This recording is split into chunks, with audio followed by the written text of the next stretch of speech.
ya, complicate ya. I'm a simple man, don't wanna complicate ya, complicate ya.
Good morning, everybody. How's everybody doing this morning? I know we got quite a few people in the house already. A couple shout outs. Dougal, Dimitri, Simon Tumba, Carta J Wall, Lal Golez. How's it going, everyone? Glad to have you all here. Slam Cannon also in the house. Guys, we are in my favorite aircraft livery. I don't know about all time, but one of my top 5, maybe top 3 favorite liveries. This is the retro US Airways Cactus livery for the Flight Factor A320. I mean, just look at this. You guys, I had no idea that this aircraft was actually, or this paint job was done yet, and I couldn't believe it. I searched around, and I guess I just didn't search good enough. But you guys showed me in the last stream, and man, I am excited. I do have the wonderful Matavia mod installed as well. Guys, unfortunately, I didn't update the aircraft because the Matavia mod is not compatible with the interior. So there is no weather today on our route of flight. I was looking at the weather. We don't have any weather in front of us on our way up to Denver, so it shouldn't be too much of an issue as far as the weather radar, getting any of that out there. So we're going to be operating this flight, Cactus 482, Phoenix to Denver. We're in the aircraft here. We got a kind of a turnaround state. The aircraft's been sitting on ground power. The ADRs are aligned, and we are receiving gas, so we are pretty much ready to go. We're going to load up the box here. We've connected to Pilot Edge. I'm really hoping that we get our clearance the first time. So this is good, guys. And unfortunately, well, not really unfortunately, but this may be the last stream for a couple of days. Tomorrow is the latest day that the doctor wants to wait for my wife to be, I mean, she's been pregnant, and she's been full term, so tomorrow is actually the induction date, so we're going to go to the hospital tomorrow, and they don't want to leave the baby in there any longer. So tomorrow is going to be the start of a new adventure, so I don't know what the live stream schedule is going to be like for the next couple days, maybe this week, but I'm definitely going to be still getting content out there to you guys, so just bear with me as it may slow down a little bit. So we're excited for that. You guys have been great. Thank you for all the kind words and everything, so thank you so much for all your support. So let's get started, guys.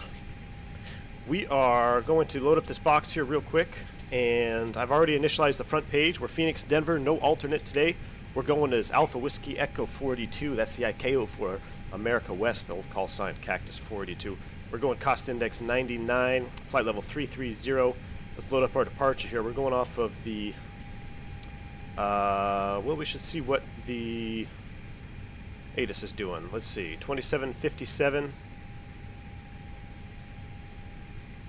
Dougal, oh, let's see. Dougal's in the house. How's it going, buddy?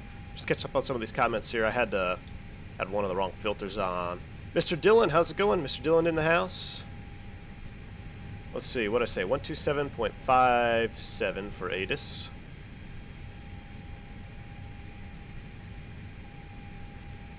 Seven left, 8.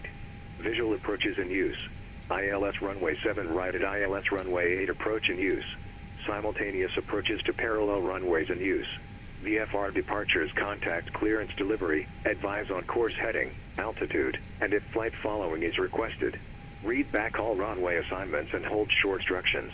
Advise on initial contact. You have information Papa. Information Papa this morning for Phoenix. Phoenix Sky Harbor International Airport. ATIS information Papa. 1451 Zulu. Wind 070 at 6. Visibility 10. Few clouds at 1000, 5000 scattered, ceiling 5000 broken. Temperature 34. Dew point 15. Altimeter 29er.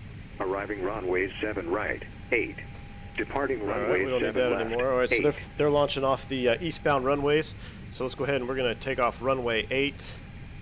And we are planning on the Marble 1 RNAV insert.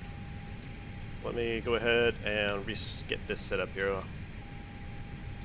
Getting bad habits of not programming it properly here. And we just had to be in plan mode. We got 29er, 9er, 8 in the McDo. Let's make it just a little bit bigger. Alright, so we're going off runway 8 on the Marble 1 RNAV.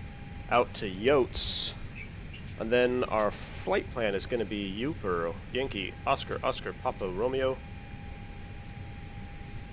Followed by Ouray, O-U-R-A-Y. And the Ladora 2.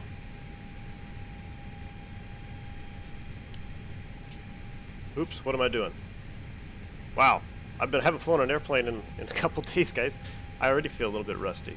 I have no idea what they're going to be landing in Denver. We're going to just go ahead and assume we're going to get 3-4 left for now. We'll probably have to change that, but let's go ahead and just put that in there on the Ladora 2 approach. And we're coming in from Ouray, so no VIA. Let's go over. Oops.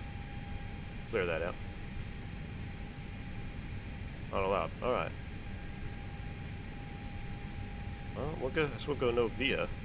Let's take a look at that. That didn't seem right. Let's look at this flight plan here. Hawk, Marble, Yotes, Uper, Ouray, and then Freeze. Now, if we look here, Ouray should be a transition. Let me look at that again. Denver 3-4 left. Arrival. Oh, there we go. Ah, must have just missed it. Ouray transition. There we go. So now we've connected that. We can go ahead and get rid of this disco right here. Insert that. Ouray. Freeze. Pete Larks. That looks good. All the way into Denver 3-4 left. We'll change that arrival as we get a little bit closer.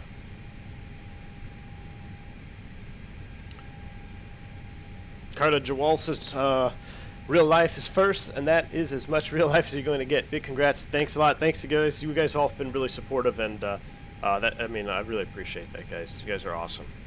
Best fan base out there. All right, let's contact clearance delivery and hold our breaths, and let's see if we can do this proper the first time. I filed it. I took my time when I filed it, guys, so here we go. Big things are happening. Phoenix clearance is on 18-1. Big things are happening. We're going to get this first try. I hope. Good morning, Phoenix clearance. Cactus 482 looking to pick up our IFR to Denver.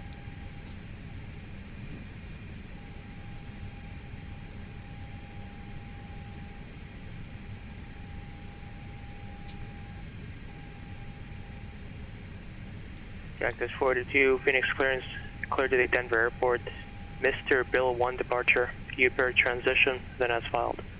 Climb via SID, squawk 6657. Alright, we're cleared to Denver International via the Marble 1 departure, Uper transition as filed. Climb via the SID, squawking 6657 for Cactus 482. Cactus 482, read back correct. Hey, guys, look at that. Things are happening. First try. 6657 in the squawk.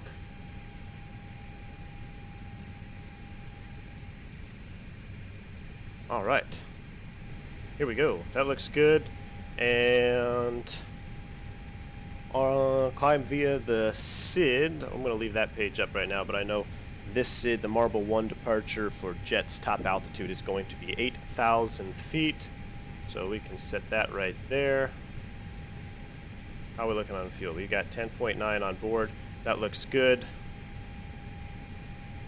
And let's finish setting up the box here. Secondary, initialize.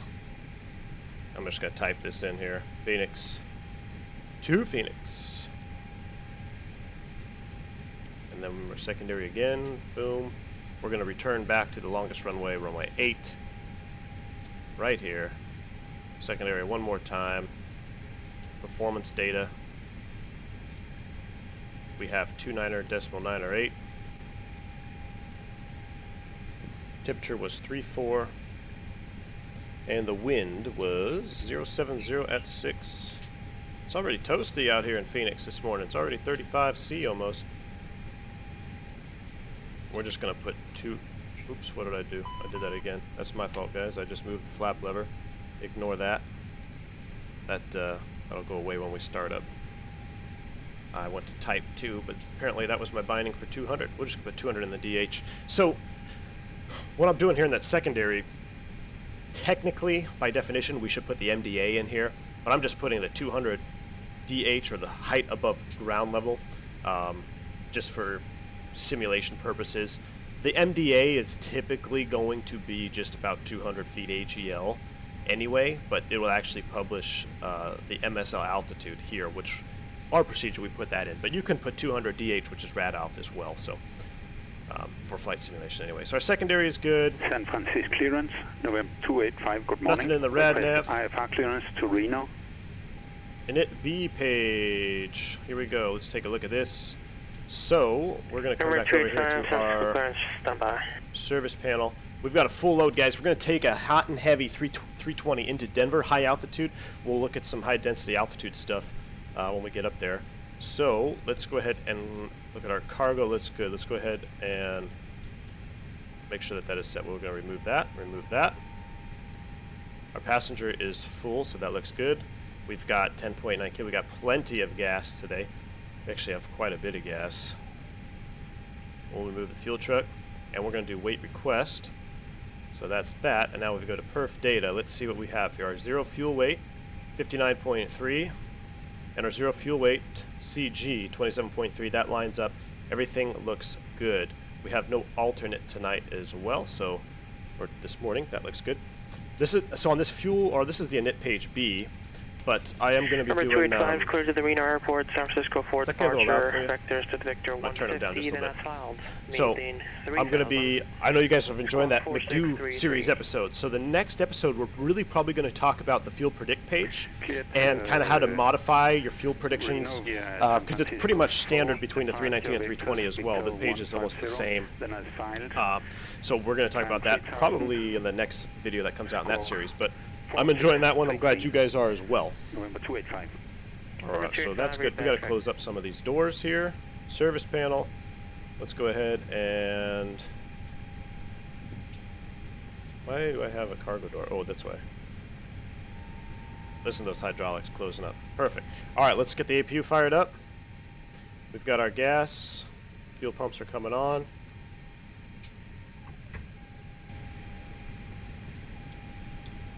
Mike M says, good morning and congrats on the new baby. Thank you, sir. Appreciate it.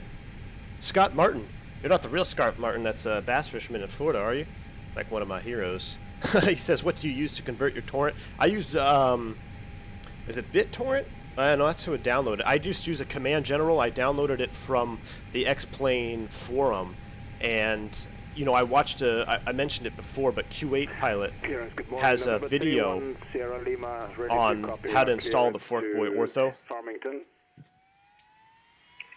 And I just did exactly as he did. Comrade says, hey, what's happening? What do you think about the Tolos as far as systems, flight dynamics? Man, I think the Tolos is pretty good. We were talking about it in the Discord about like pitch change with flaps and something like that while hand flying. And you know, there is, in theory, the Airbus, you know, if you retract flaps and fly by wire, it shouldn't change anything, it should be exactly level. But in reality, it does pitch a little bit depending on the situation. And somebody was saying, I can't remember who it was that we were talking about in the Discord, but that there is some differences between the Tolos and the flight factor. So I'm going to look into that a little bit more when I get some time to just kind of check out the hand flying aspect a little bit, because we do fly it on autopilot quite a bit. I'll try to do some more hand flying on this leg. Go ahead and arm that. Everything else looks good up top. But as far as, you know, in general, Comrade, they're both, the flight factor and the Tolos are very good. Simone Thomas says, have you fixed the problem with the FPS and the flight factor? Yeah, you know, here we are in Phoenix, and our frames are really good. So I'm not having any issues right now. I think it was, I don't know what happened that day, man. You know, just stuff happens, and it just, I don't know. The last stream we had a bunch of issues. I don't know why. We're gonna go full toga again, guys. We got the BSS sound pack. Let's just give it a full send. I love going toga. We're not paying for maintenance. All right, everything else is closed up. Let's run a pre-flight checklist here. Maintenance log tail number, that's on board and check. Gear pins and covers remove. Signs, we are on and auto. There we go. Gear pin, or I'm sorry, ADIRS is in nav mode. Fuel. Required is 10.0, on board is 10.9. Altimeters, we got 2.9 or 9 or 8 set once, twice, and 3 times set. EFB is checked, pre-flight checklist completed. Let's take a look at our pushback here. That's exactly where I want to go. Round to cockpit, plan acknowledged. Call me through the menu when you are ready. Someone says, what's the difference between MD and DH? When do you use one or the other? We use DH on a Cat 3. And MDA is your height above... Oh, I'm sorry. MDA is your... is going to be published in an MSL altitude, which you're going to read from your altimeter. A DH, or decision height, is going to come off your rad out. That's the difference there. Alright, we are good to go. Let's go ahead and close that front door, guys. And I just want to get this flight going, and then we'll talk more in cruise. Why can't we close that door up? Clear to Farmington Asphalt via the Spring 6 departure. Vectors to STEMI, then as filed. Flight level 1000, Squawk 1445. November 31 Sierra Lima. Number 1 Sierra Lima, I don't know why I can't get that to turn off. 10,000. Off with you. 31 Sierra Lima. Maybe it'll go away when I push back. Anybody have that issue? I don't know why I can't get the that ground card to this. Oh, there we go. We'll do it off the FOEFB. Perfect. Alright, let's get a beacon on and run it before start. Windows, doors, and slides, they are closed and armed. Beacon is on. Thrust lever's idle. Parking brake is on for now. Transponder is... Oops, I hit my keys there. Transponder is going to be in auto 6657. We are at number 1. That is good. We don't need push clearance because we are pushing onto a alley. Let's get out of here, guys. What am I looking for? Oh. Ground to cockpit, tow is driving up.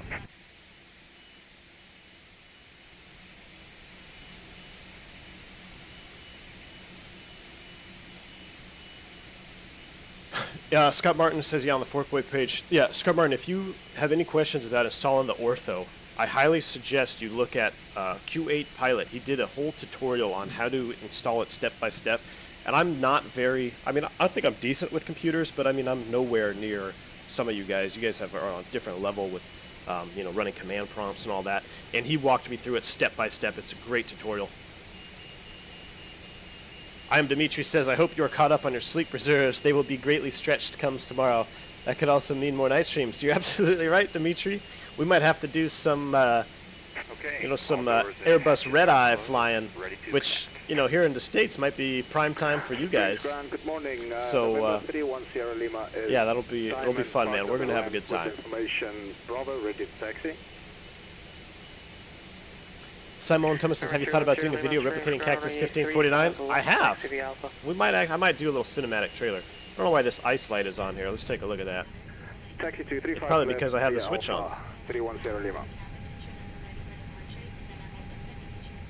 Has anybody ever tried starting with the window open? I wonder if it would sound even better. Let's do that. Man, this sounds like I just opened that window, guys. Opening that window sounded awesome. Alright, sir, brakes release, you're clear to push. Tail in the alley. Starting pushback, and you may start engine. I am Dimitri says 60 some watching and only 22 likes. Yeah, guys, what's up with that? Don't be haters. Alright, we're pushing back. Man, that looks... I love this livery, guys. I am so happy you guys told me about that it was out there. I was so shocked. I couldn't believe that it wasn't actually in the store. Or, I'm sorry, not on the store, on the forum.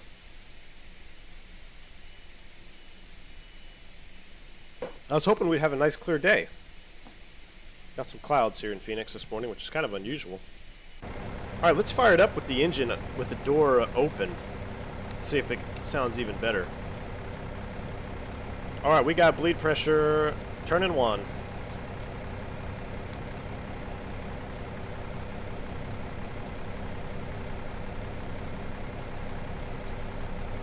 pushback tug is really loud.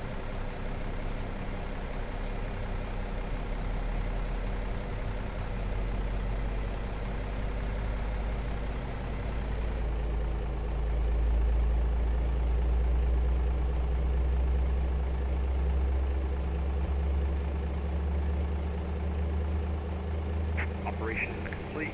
Set parking brake. Brake set, clear, disconnect. Show me the pin out front. Disconnecting tow. Stand It's by. getting a little loud. All right, so if you guys want to close your windows, there's a little latch right here. You saw me just move that back. Move that back, and then you should be able to close your window. And it latches. Make sure the red is showing there on the handle. Means that it's closed up. We're heavy today, so we're going to fire up 2.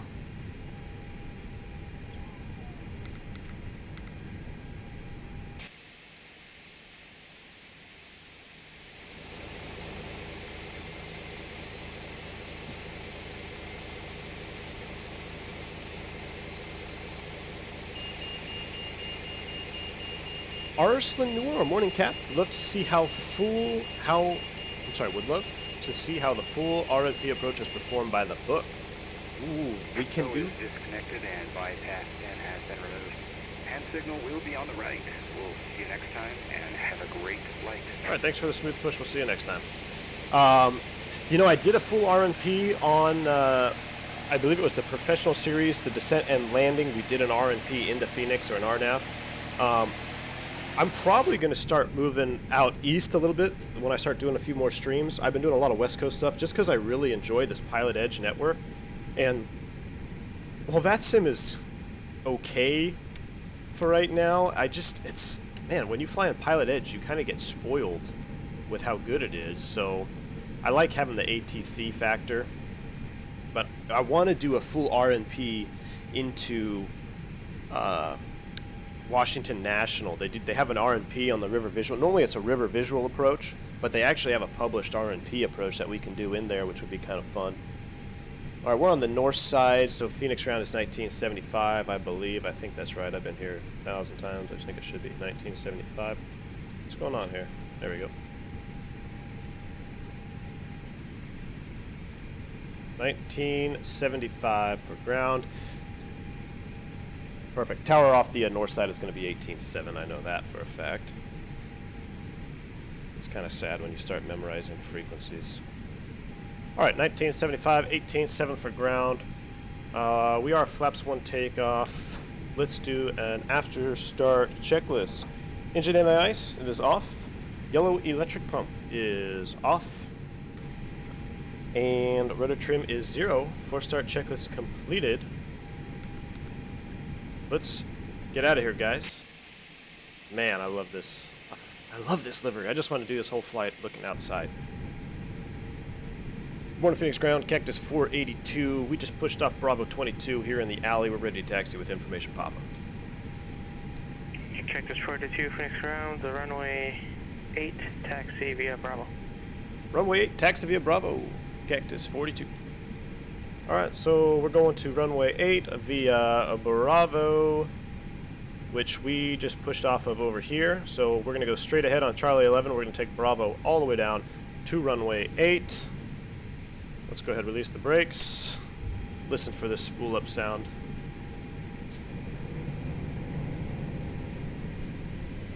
Oh my gosh, I love it. I know we've been in the flight factor quite a bit. I want to get back into TOLUS. We are going to get back into TOLUS, but the sounds on this thing are just awesome.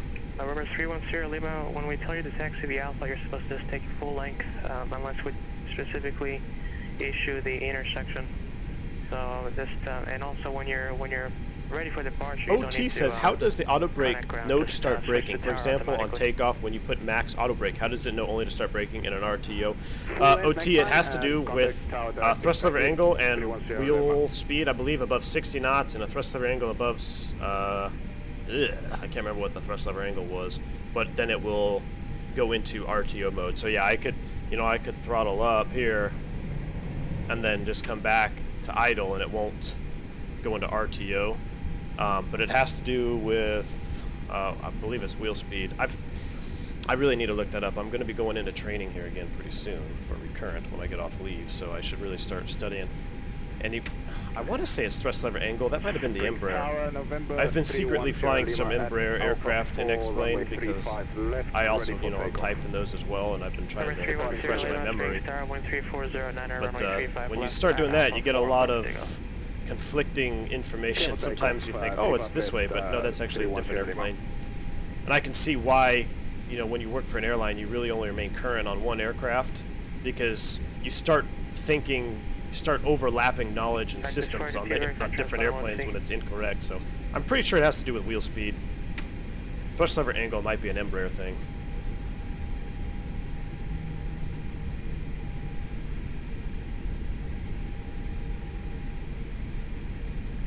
I want to say it's 60 knots, maybe 80 knots. I tell you one thing though, when it goes into RTO mode. 42, turn just one around. I'm sorry about that, Cactus 42.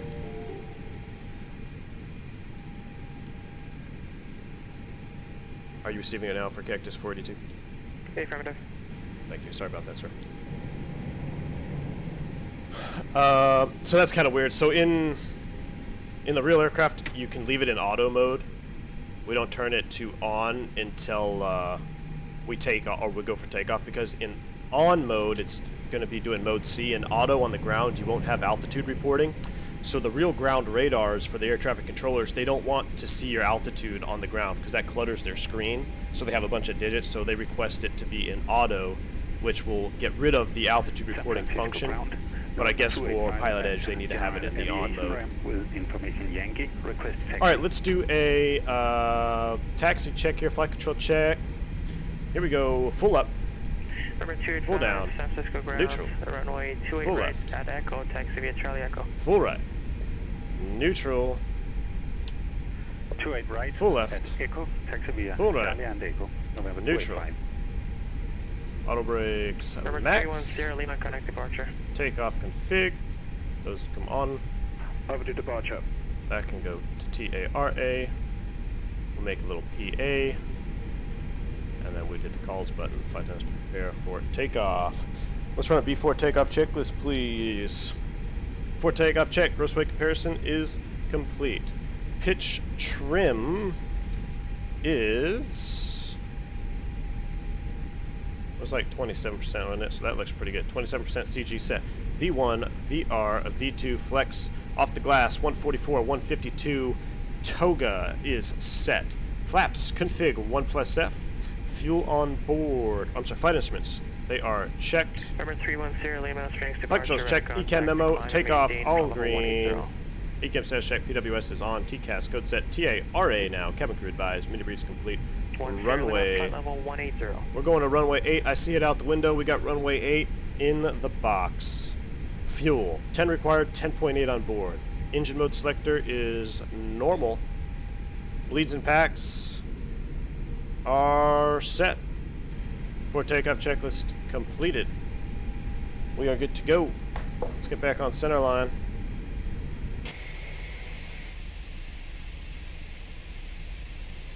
Man, isn't that nice looking? DNP says bit late, but my hope is to learn a bit more of A320 by watching this. DNP, that's my goal, man. That's my goal. I hope you learn a little bit. Hopefully we don't go off the taxiway here.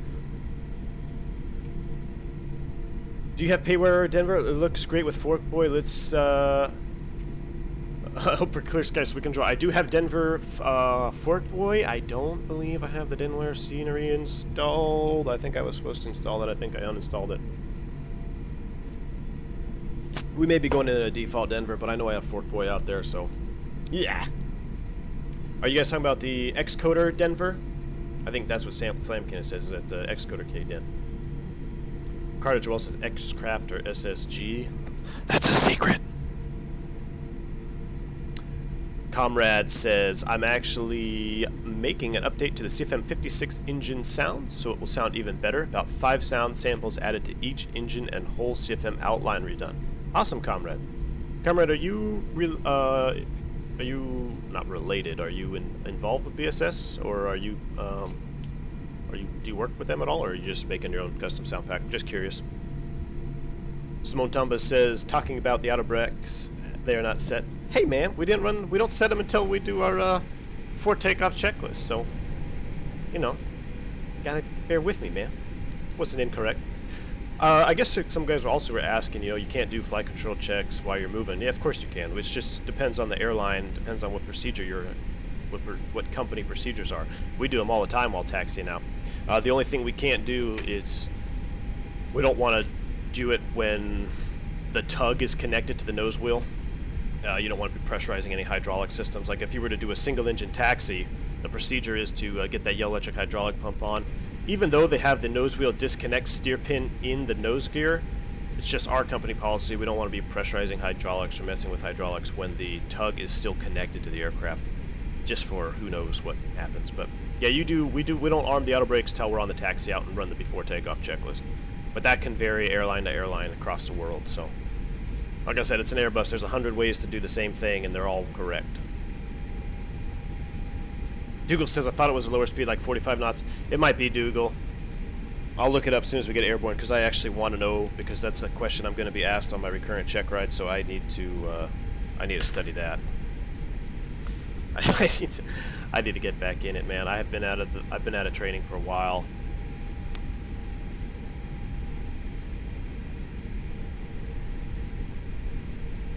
Instructing in the sim is a lot of fun, but you can only do it, you know, it's like 1 month instructing, and then you fly the line for a couple months, and then you can bid back to it. So, but now it's my turn to go in and actually be tested come next month. Number 25, the survey transponder turned on, squawk 4633. Vincent Crump says, hi Viv1, I have Navigraph, but I'm having a problem logging in. Do you have any suggestion? Vincent Crump, unfortunately I do not, man. I'm sorry. I wish I did. I don't have the Navigraph set yet, just because I'm using the free charts, you know, through AirNav or whatever in the contiguous 48. But once we start going to Europe and stuff, I'm gonna have to get the Navigraph charts. And maybe I'll have the same questions that you have, so maybe you can help me out when we get there. But I'm sorry, man. Unfortunately, I do not.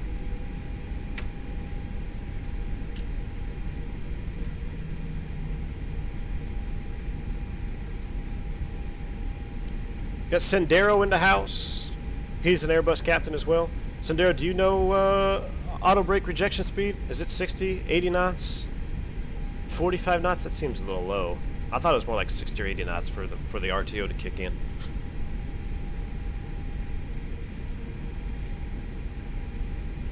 How do you disable the rudder pedals while testing while moving? So right here we have a tiller, a nose wheel tiller, and right here in the middle you have the pedal disconnect. And what this allows you to do is when you press this push button, you can move the rudder pedals without moving the nose wheel. So typically on the ground when you're taxiing, we use this tiller, but here in the sim, you know, I move my rudder pedals and it moves the tiller for me. But on the ground in real life, you're going to be using this tiller 90% of the time. And to disconnect the linkage between the rudder pedals and the nose gear, you just press this nose wheel disconnect push button there, and it spring loads back to neutral. Or I'm sorry, spring loads back to on. So you just press it down momentarily and then check your rudders and you can come off of it. Retard. I missed a donation. I'm sorry. I am Dimitri 1971 coming in. $15 donations for some of that awful hospital coffee. Dimitri, thank you, buddy. I appreciate it. Sorry I missed that donation. I was a little bit late. I think I got talking. I had my alert box sounds off, but I got them fixed now. Thank you, buddy. I'm definitely going to be enjoying some of that awful coffee. No doubt. Thank you very much, man. Appreciate it. Alright, brakes are set. And we're going to switch to tower. Departure frequency is... Let's go ahead and load up the... I think I can load up the Ladora 2 here on this... just go back, yeah. And we have the... Those are stars. Departure. What are we on? We're on the marble one. Ugh, it's 2 pages. I just want the... That's the one I want. We're going out to Uper. There's our departure going off runway 8. Cool. Phoenix departure control is 19.2.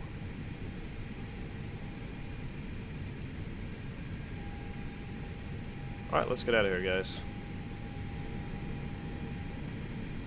Morning Tower, Cactus 42, holding short runway 8, ready to go. Cactus 42, Phoenix Tower 10706, runway 8, clear for takeoff. Runway 8, clear for takeoff, Cactus 42. Alright, we are good to go, boys.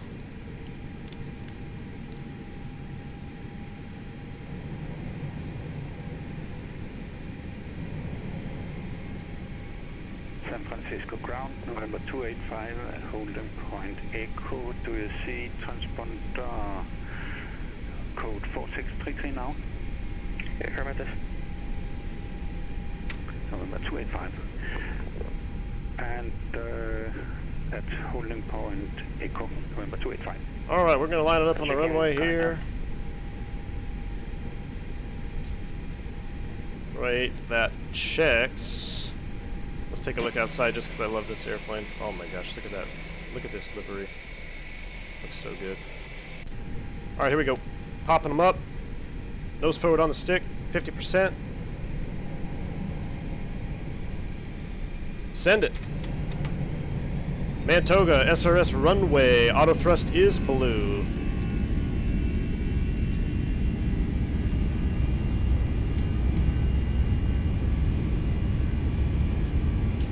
$80 knots, thrust set.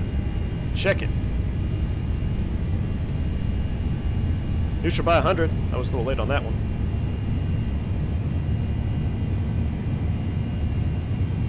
V1. Rotate.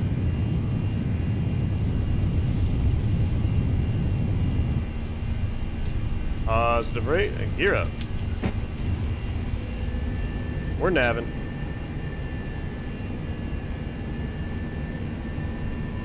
San Francisco ground, November 285. Will departure be from holding point Echo, 28 right? November 285, okay. Changing to tower, November 285.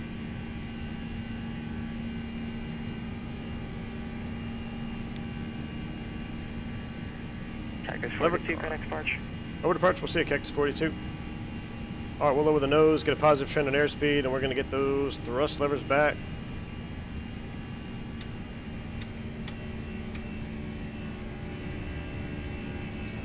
Thrust climb, auto thrust. Phoenix departure, good morning, Cactus 42, 3.7, climbing via the Marble 1. Cactus 42, Phoenix departure, radar contact, climb and maintain for level 210. Climb maintain for level 210, Cactus 42. Alright, 21 is set. We got 9,000 magenta for our constraints coming out of here. Flaps 0, after takeoff, check.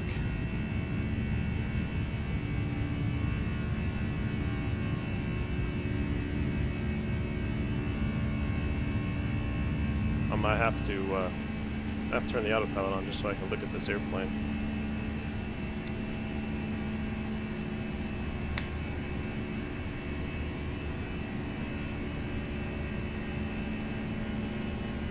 We'll hand flat out of here. That's a beautiful morning. I used to live out here. This is, what is this, 101? I think it's 101. Highway Loop 101. Oh, we're missing the turn.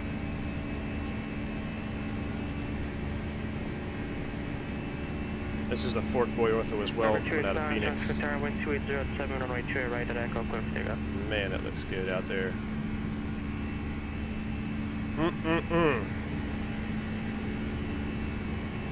I love the Airbus. Hands off the stick, holding the turn beautifully. Look at that. Oh, we should add terrain mode on. This is a mountainous terrain airport.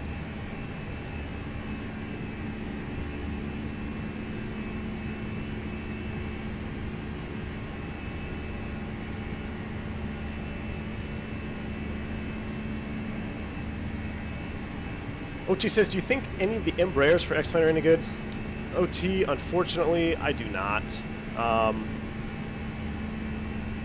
You know, especially the Embraer series, when you look at the 190 or the 170 E-Jets, you know, which, you know, I was a captain on them, so, I mean, not really. They're kind of good, but they're not good enough to where I even really want to do a professional series on them. connect on 37134.32. 3432, we'll see you at KX42. So I was just kind of messing around. I was hoping, I think he said 3432. I was hoping they would be a little bit better than they are. I was just kind of having some fun. I'll constraint star. And Albuquerque, good morning, Cactus 42. We're 8.6, leveling 9 here, climbing via the Marble 1. Cactus 42, Albuquerque Center, climb maintain for level 330. Climb maintain for level 330, Cactus 42. Alright, 330, unrestricted, open climb, here we go. Actually, I think he already gave me a climb and maintain 210. Cactus 42, when you're given a climb and maintain instruction, you don't have to comply with the climb via SID any longer. I was just going to say that. Roger that, Cactus 42. Yeah, when he gave us that climb to 210, we didn't have to level there. That's it. That was my fault. My bad. Alright, autopilot 1 is coming on. We're getting ready to go through 10,000 feet. Let's go ahead and get these lights off. And everything else looks good. Wing light comes off. Give the flight attendants a little ding. Let's take a look outside, shall we? Man, that looks good. That is a thing of beauty right there.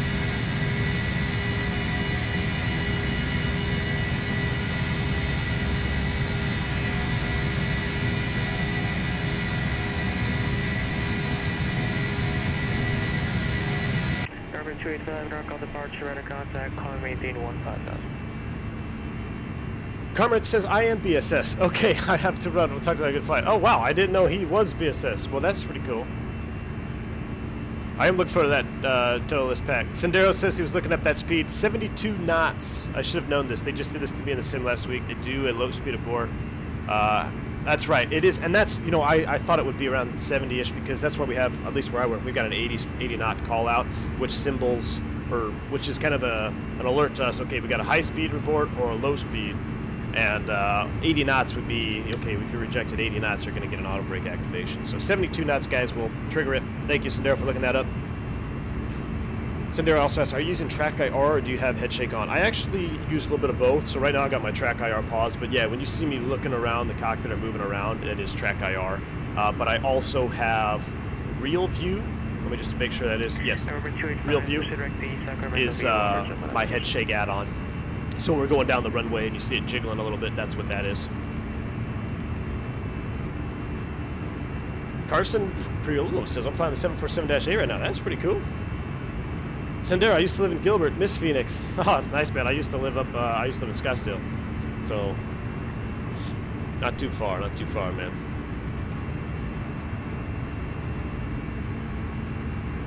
It's gonna fly by.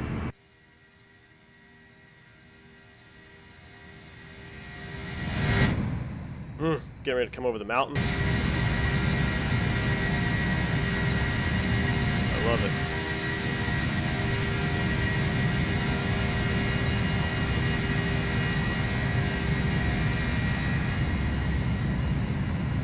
Cactus 1549, we're going to be in the Hudson. This is Bartlett Lake right here. I used to go fishing on this lake all the time.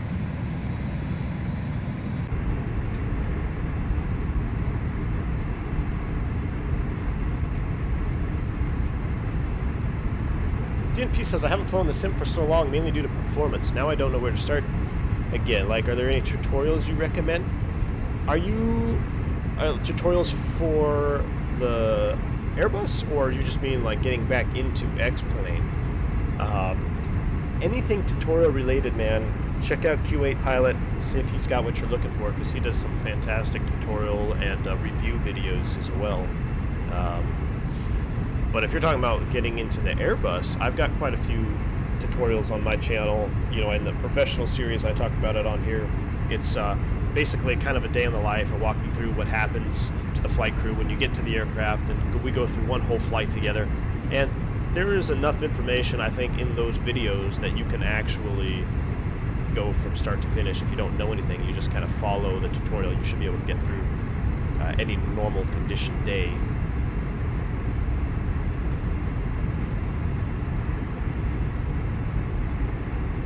Alright, we're getting ready to, let's see, we are going up on Marble. We'll climb out at 330. Let's go ahead and, let's change that. Let's climb out a little bit faster. Let's go ahead and select 310 knots. So I talked about this quite a bit. You know, if you're cost index to 99, oops, I should have disarmed those spoilers there when I put the gear up, and I should have also turned that on. When you're cost indexed at 99, your aircraft's going to be moving, you know, very fast, and your climb rate's not going to be that great. So instead of hitting the expedite push button, which we don't do, that'll slow you right down to green dot. Just select speed and dial it back a couple knots. Now look at that climb rate increase. You know, you're going to bleed off. You're going to come back down to 310 knots here. We're going to be climbing out at a little bit better of a rate, so we can get up to our cruise altitude without dilly-dallying around too long. That's kind of what that, I like using that a little bit. Plus, low level below 24,000 feet, if you're doing 330, 340 knots, it gets pretty loud. That air's pretty thick. Going to some clouds, what we got for OAT, we're plus 13, not a problem there. Coming through some beautiful cloud layers. So you guys that have updated the flight factor with the weather radar, how are you liking it? Are there any other changes that you guys really like in the new update? Because I haven't actually updated to the newest one that just released last week or so. 18 set standard, standard set 18. 1 is checked, and we're going to set standard barrel. Right, there it is. Well, perfect.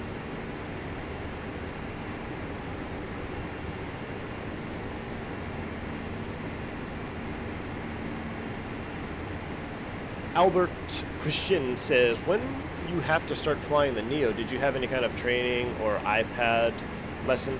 Yeah, Albert, it was pretty much just kind of an iPad differences course.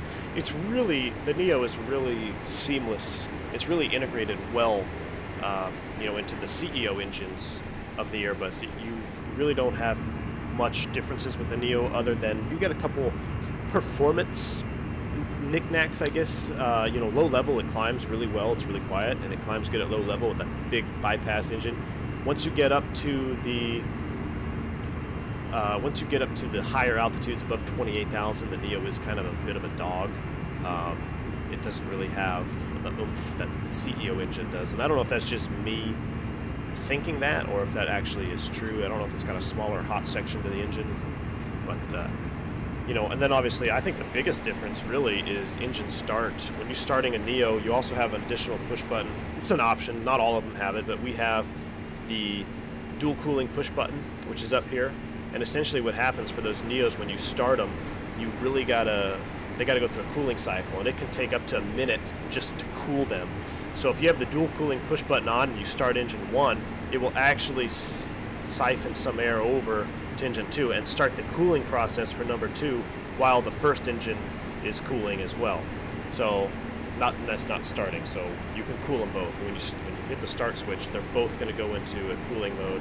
That way, when you have one engine started and you start the second one, you don't have to wait a minute for cooling. Because if you push back into an alleyway somewhere busy like Chicago, Kennedy, LaGuardia, and you're sitting there and it takes you 9 minutes or 8 minutes to start up both engines, you know, it can get a little bit clogged, a little bit of congestion. So it's good to have that dual cooling function. That's a difference. Another difference is they run off of all N1. There is no EPR, there's no EPR for the Neo. Most of our CEO engines are N1. I'm sorry, are EPR, so the Neo is N1. And that's really it. I mean, other than sounding really cool, I love the sound of the Neo when you taxi. When you increase that thrust just a little bit on the Neo, it sounds like a 777 engine. Just, it's got this big whine to it. It's great.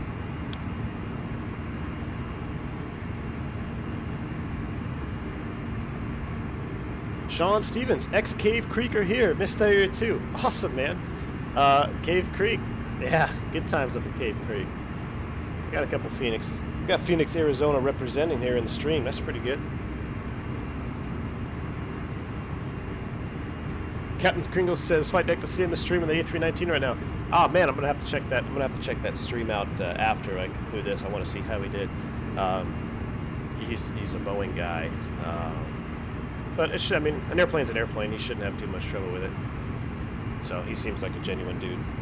Maybe one day when we, you know, there's really no I want to do multi-crew cockpit stuff, but there isn't any good multi-crew functionality yet. That I think it's all kind of half, you know, half done or buggy. So when FlyJ Sim, they're working on their shared cockpit program that's going to be coming out, and I'm pretty sure it's going to be compatible with other aircraft, not just FlyJ Sim aircraft.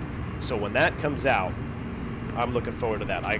There's 3 guys, well, there's 2 guys I really want to do a shared cockpit flight with. One is X-Plane 1972. He's a great dude. He streams as well. So I want to do a shared flight with him, and of course Q8 pilot. I think it'd be cool to do a little shared cockpit with him as well. So because he's helped me so much in X-Plane, just trying to, with his videos and his content, he's really produced some great content to help me get things installed and tutorials and such. So I'd like to do a little stream with him. Oh, DNP says I don't know how to use the weather radar. So in the Airbus, oh, that's a thing too. I guess it's not Neo related, but the Neos are newer aircraft, so they have a little bit different radar panel than this. This is an older radar, or not just older, it's just different. So unfortunately, mine doesn't work. Excuse me, because I don't have the latest update, because I don't want to get rid of my Batavia mod. But I'm going to update here probably after the stream anyway, just to check it out. But essentially, you got 2 systems, 1 and 2. You flip it over, probably 1. I don't know if they modeled both. If not, you got to turn it on. So you turn it on here. Then you have a calibrated mode, and then you can manually adjust the calibration. Think of the gain knob here as a sensitivity. Now, I use the word sensitivity lightly because it's not necessarily sensitivity, but let me see if I can get a little bit better angle for you guys. Typically, we're going to leave it in calibrated mode. Calibrated will be your best bet for, you know, filtering ground clutter and, you know, making returns look proper. If you turn it all the way up to max, you're going to be sending out a really strong signal, and you're going to show a lot of clutter on your radar. Stuff that may not even be threatening. So if you have a light rain shower, and this is how it works in the real aircraft. I don't know if this is how it's going to work in the Flight Factor model, but I'm telling you in the real aircraft, if you put it up to max, you're going to have a lot of clutter. So you could have a light rain shower that is not a big deal, but if you have it on max, the Airbus radar is very, very powerful, and I'm sure, you know, every airline radar is powerful, but this one is particularly extremely powerful. So you could show solid red and magenta if you're in max mode, and like, oh my gosh, we got to fly around that, but you don't. It's just because your gain is too high. So if you had the opposite of that, if you had it in min gain, you may be showing, there may be some significant weather in front of you, but it's not painting as significant weather. So you have to kind of fine tune where you want to be, and Airbus from the factory will come out with a calibrated position that they think is the best spot for the radar gain, and that's the calibrated mode. So I'd say 80% of the time we leave it in calibrated. And if you want to, sometimes, you know, you got to bump it up to see really what's happening, or sometimes you turn it down a little bit. As a freight dog, we always used to joke when I was flying cargo. They're like, hey, if you have a line of weather that's going across your screen on your ND display, or we didn't have NDs in the aircraft I flew flying freight, but if you had a solid line of returns, what do?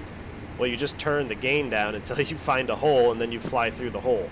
So that was an old joke. You obviously wouldn't want to do that, because you could have some severe weather masked or hidden if you have your gain down too low. So 80% of the time we use calibrated. Multi-scan, this is getting into the complex functions of the radar and how different scan zones and scan levels. I don't know if they're going to have it modeled. I doubt it. Most of the time we leave that in auto. And GCS ground control stabilization, I don't know.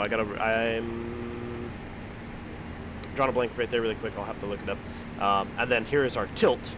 So you can tilt the radar. So if you're unfamiliar with tilt is, if it's in auto mode, I believe is there an auto mode in this one?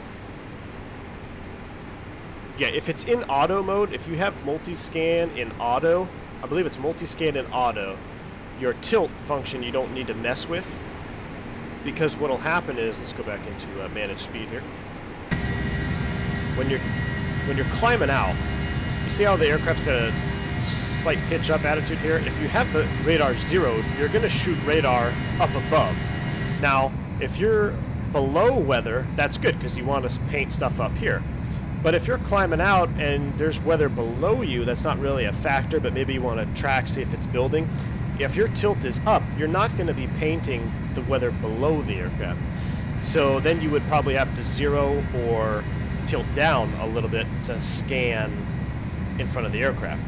Same goes if you're up in cruise, high altitude, and there's weather low level in front of you, you might want to tilt down a little bit. Right about -1.5 is the sweet spot, and I believe that's where it defaults to in auto mode, is right about 1.5 down when you're up in cruise. So you paint the whole system. I don't know if you guys fly any combat jets or digital combat simulator. You know, it's very similar to how the radar works when you're searching for targets. You know, picture you're shooting out an inverse V here out of the cone of the airplane, and you're scanning a chunk of sky, and you're tilting up and down, and multi-scan in the new radars actually go left and right as well. You can really paint a good picture. So that's kind of how a little bit about the radar and how it works. Now I'm going to be excited to see how Flight Factor modeled it and how it actually works in the sim. I don't know if they have, you know, the tilt functions modeled and the gain modeled and all that. And then the last thing here in your mode, you can do either just weather or weather plus, which means something. I think this is weather and turbulence. And then you have just turbulence mode and then a ground mapping mode. Ground mapping mode, you're just going to paint the ground. And we used to play with that on the Embraers, you know, flying over ocean or big lakes. You know, we try to paint ships down on the water and look for ships, mess with the radar that way. So that's a little bit about the radar. I don't know exactly how it works, unfortunately, guys, in the Flight Factor yet, but that could be a good video for something down along the advanced series. I've got that McDo series. You guys really enjoyed that one. I've got more coming out. If you have things you want to see done on the advanced series for I really want to stay McDo related, but we can talk about, you know, specific systems in the cockpit as well. Post them in the Discord. I'll pin the message and I'll keep it there for ideas. So like I said, I want this channel to be content that you guys want to see. So if you want to learn something, send a message in the Discord there, and I'll pin it. And we can put it in a video for you. Mike M says, I'm really loving your piston power tutorial series. Can't wait for the next one. Awesome. Yeah, Mike, I'm glad you're enjoying that. I really enjoy doing that. 42, connect Denver Center, 18.22.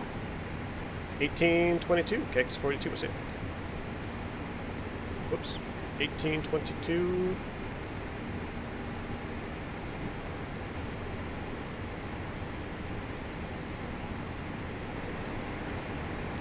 Denver Center, good morning. Cactus 482, 30.3, climbing 330. Cactus 42, Denver Center, roger. Let's see where we are here. 400 miles, we're looking good. So yeah, I'm glad you're enjoying that piston series, guys. It's a lot of fun for me to make. I'm glad you're enjoying it. Pilot Boy, Captain, could you explain the difference between IAS and TAS? Can't get my head around it. Well, that's a very good question. A lot of guys struggle with all the different types of airspeeds. You have indicated, true, ground speed, calibrated airspeed. So I'm going to try to simplify it for you.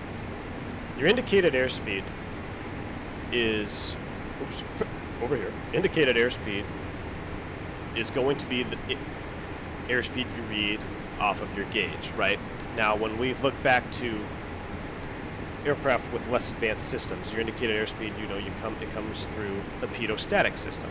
You're getting ram air into the pitot tube.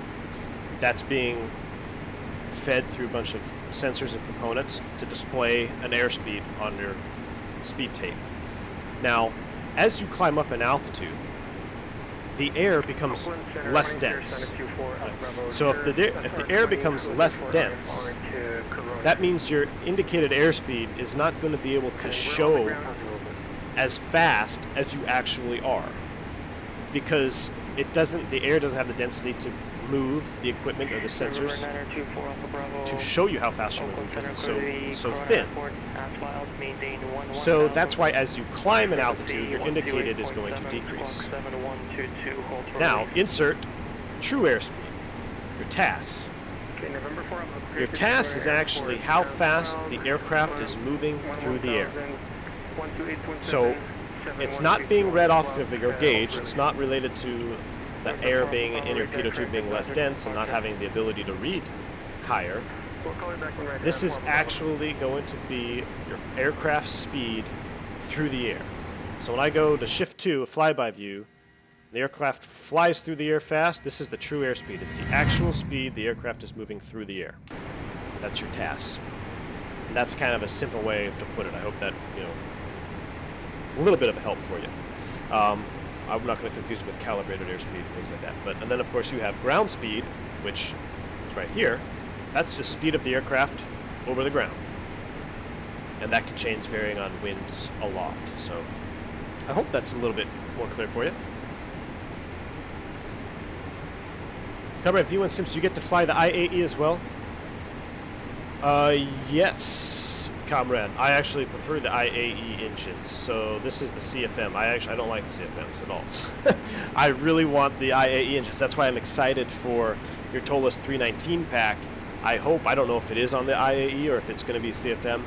Either or, it doesn't matter to me. I'm still going to enjoy it. But I really am hoping it's an IAE pack because the sounds of the IAE engines are pretty distinct. And I like the way the IAE engines look better.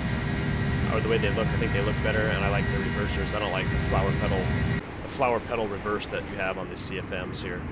You know, on the CFM, if you're unaware, these little doors open up instead of the whole actual panel sliding back. But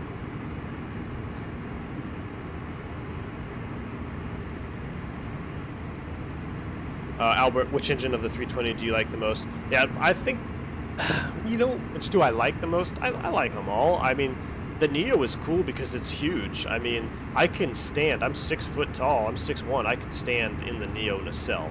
That's how big it is. So it's a very large engine. It looks cool.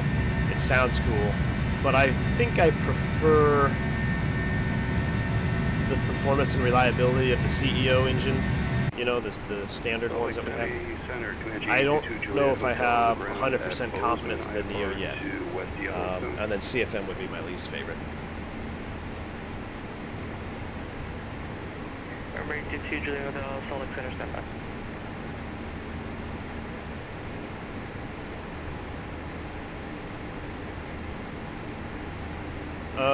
No, I believe you guys talking about engines. Am I messed up too? This is CFM. The CFM is the flower pedal. Yeah, CFM 56 creates forward motion. Well, that's what I say. I don't even know what CFM stands for, but the IAE engines are the V2500 or whatever it is. I think probably the most common. I don't know if they're more common or less common, but the traditional engine reverse that you think of is the IAE engine. CFM is the flower pedal. Sendero says, "Got to head into work. Love the content. See you, buddy. Thanks for stopping in." Pilot Boy says, "Flight deck to sim is struggling a little bit." Oh man, if he's struggling, if he's got questions, man, if you got 2 monitors, post them over here. We can help him out. We don't want to leave him hanging. 5075, hold for release. Comrade says, "V1, let's do multi-crew. I'm a real pilot in the US as well." Awesome.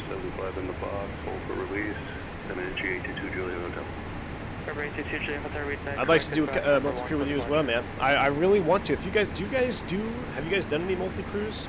You know, with the, what is it, the multi-crew experience MCE? I just don't know. It looks kind of funky. I don't know if we've got a proper multi-crew software yet. I'm really hoping that Flight Sim delivers. Touchdown says Flight Deck Sim is suffering. Oh man, I wish I could jump over to his stream and give him some help. He seems like a cool dude. But hey man, I don't know what it is. I think if you've never flown an Airbus and you've only been Boeing, I think it's more difficult to learn the Airbus than it is to start on the Airbus and then go to the Boeing. Because the Boeing is very conventional. I mean, it's not just, the Embraer is very much like a Boeing. At least the E-jets, like the 190s, 170s, very similar to Boeing. So it's conventional, I guess. So I think it's easier to go from the Airbus to a Boeing, but I think it's a little bit more challenging to go, if you only know Boeing, I think it's a little bit more challenging to step into the Airbus because you expect things to work a certain way and they don't, whereas if you're in the Airbus, it keeps you on your toes all the time. So it's a little bit easier to adapt to the Boeing. I know the VNAV is probably going to be the hardest part for him. The VNAV in a Boeing is, you can auto descend and all that stuff. It's completely different than the Airbus VNAV. So hopefully he'll figure it out. I'll have to watch that stream.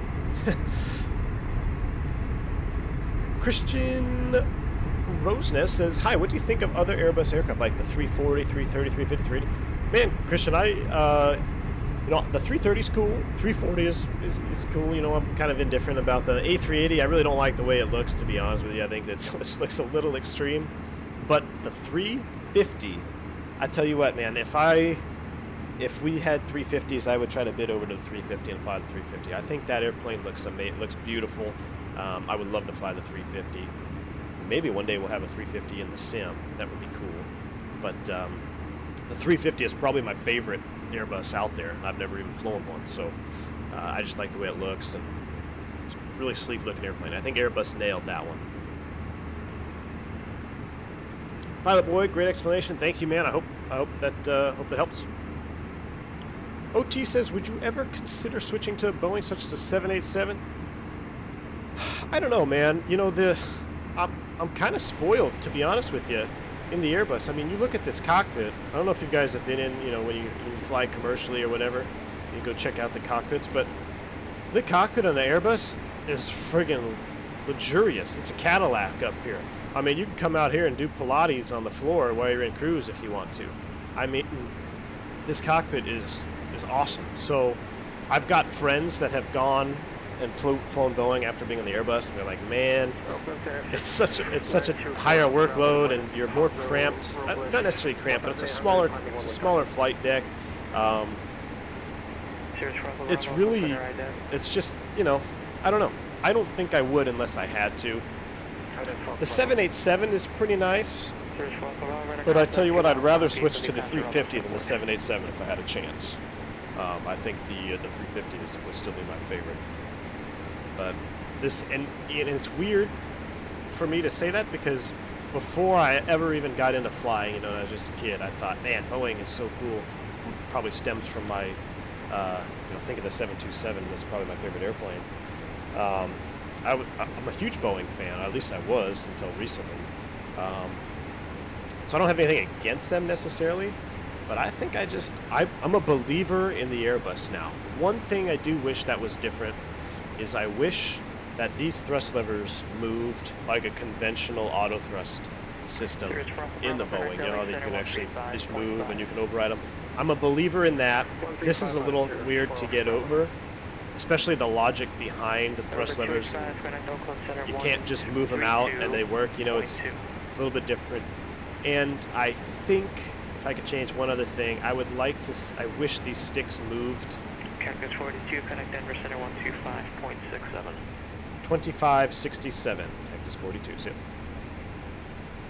I wish the sticks moved when one guy was moving them. If the captain was moving it, I wish the FO stick moved as well. But it's not a big deal to me. But if I could change one thing, that's what I would change. Alright, so you can see, here's ForkBoy. If you guys want to believe, if you don't know if you want to do ForkBoy or not, this is ForkBoy Ortho scenery here, kind of touching the tops, getting ready to look at the beginning of the canyon here. And then this is default. And then there's ForkBoy Denver. So this is called the Four Corners in Arizona, in Arizona, Colorado, New Mexico, and Utah? I think it's Utah. The Four Corners, where you can actually go and stand in 4 states at one time. There's a memorial over here, a visitor center, and all that stuff. So it's kind of cool that I have ortho in Arizona and Colorado. You can really see where the four corners line up. That's a real place. I've been there. But look at the difference between ortho scenery and default. If you have any doubts about going to ortho, you got to find a way to do it. It is a game changer in the simulator. Game changer.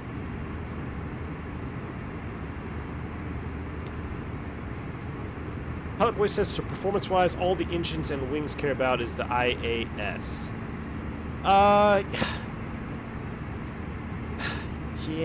Yeah, Pilot Boy. I mean, yes.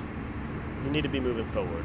But you can have, you know, your pitot system could go down or freeze over, and your indicated could be 0, but the aircraft is still moving through the air. So you still have airflow over the wings, but it's kind of hard to relate to say that all they care about is IAS, but they do. They care about all the wings care about in the engines. All they care about is airflow over the surfaces. So we need air. You don't even need ram air into the engine because the engine's going to suck. That's why we take off at full power, right? Because there is no air going into the engine other than what's being created by the engine itself.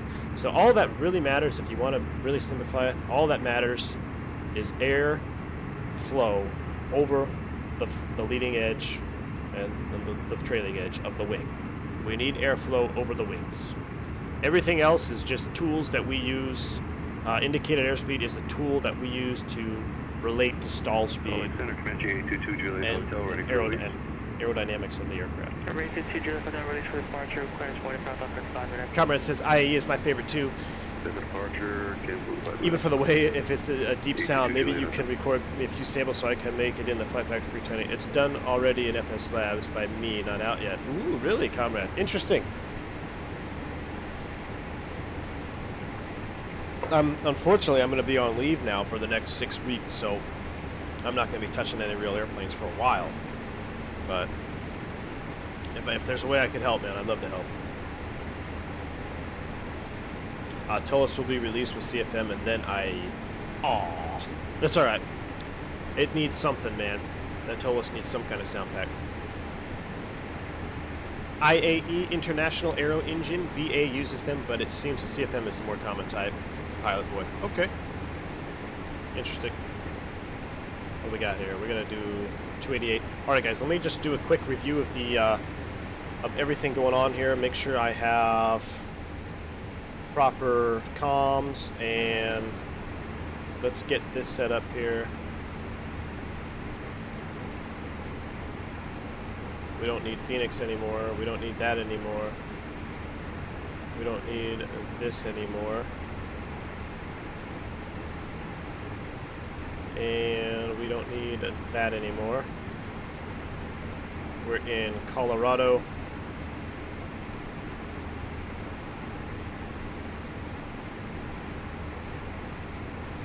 What am I looking for? Denver.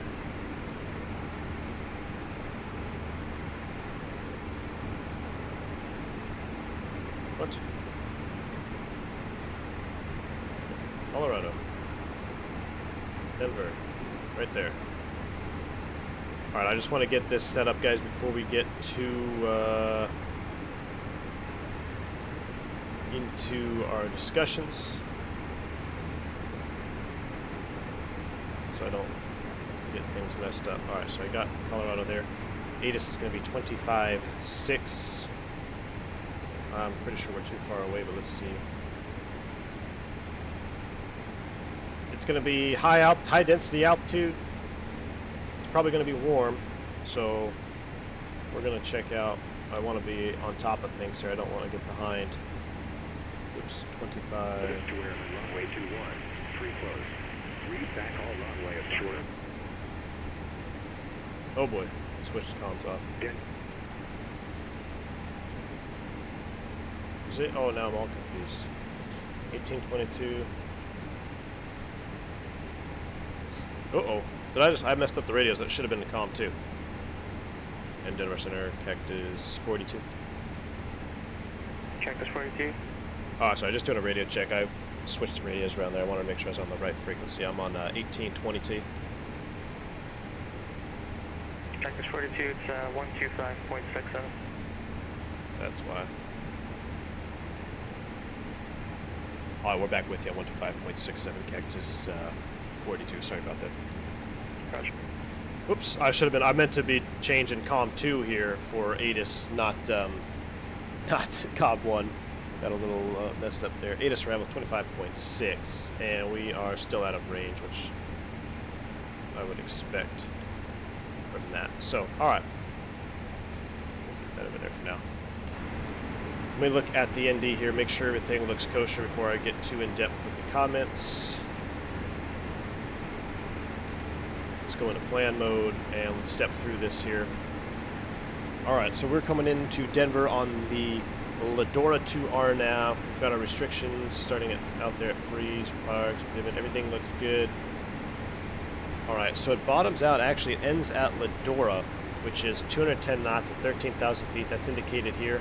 I'm going to leave this disco in here. You always want to leave this disco when you end the star. Unless your star or your arrival goes straight into an approach, you don't want to clear that disco out because I don't know what air traffic control is going to want me to do. Do they want me to...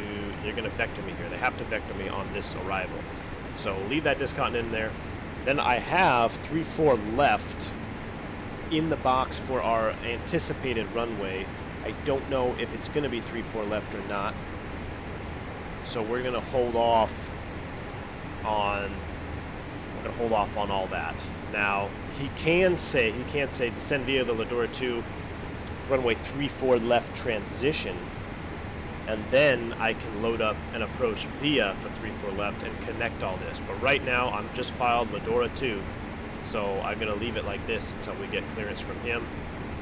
If indeed it is 34 left, let's go ahead and look at this. Let's put the runway in the box here, so we've got our just a quick and dirty GPS, 242 miles, our perf information. I don't know any of this yet, we're a little bit far out, but the MDA for Denver is going to be targets in your vicinity. It's transponder mode C and Addons. 5527. So 5527, you were asking about MDA and DH. 5527 is our height that we're going to, that's our minimum altitude actually, minimum descent altitude, but that's published in MSL, so that's going to be read off of our altitude indicator, altitude. Now, if we were doing a DH, this one is 200 feet above ground level, so 5527 at the proper altimeter setting is going to be 200 feet above the ground. Alright, I always talk about this descent mode here. Let's slow it back for coming in here. And that looks good. As secondary, I'm just going to go ahead and copy the active. And we'll send for performance data. Normal approach 119 up, line 2, November 285. Alright, everything looks good. Man, look at these mountains up here, though. Coming into Denver.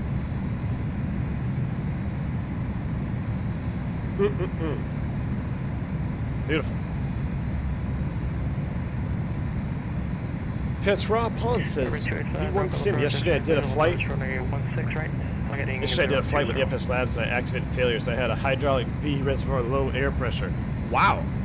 That's one I haven't seen, other than probably in the sim. Carter Jawal says, I hear some bad stories with that system. I'd wait for FlyJ Sim software as it will be using server to connect each pilot rather than someone's own connection. Yeah, Carter, I agree with you there, man. I am looking forward to something that is, you know, a little bit better for multi-crew. But once it does come out, I think it's going to be awesome. That's what we need in X-Plane. We need some multi-crew.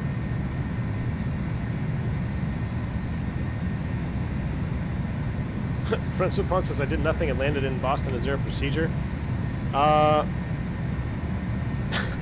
Shoot, man, I don't know. I can look it up for you. I can probably be in our comm. But you said hydraulic B, low pressure. Let me take a look in the abnormals here. Get you a nice view here. While I'm looking that up, let's see. Sam Cannon says on the 737-800 going to the Airbus was like I started all over again in almost every way. Yeah, you know, and I think that's a good way to put it, Slam Cannon. The 7.3 is almost like it's a lot logical, I guess. There's a lot of logical things about the 737, and then you get into the Airbus and there's things that, and if you don't really know it, it's very difficult to overcome. And that's why people are like, oh, Airbus, it's always fighting you, it sucks, blah, blah, blah. Well, it doesn't. It's just a different way of thinking. You really got to think different. All right, let's see. I'm in my abnormal emergency procedures book right now. You said hydraulic B, low air pressure, huh? Let's see. Yep, hydraulic B, reservoir low air pressure. It says that means the reservoir air pressure is below 22 psi. The alert resets if pressure is above 25 psi. If pressure fluctuates, blue electric pump off.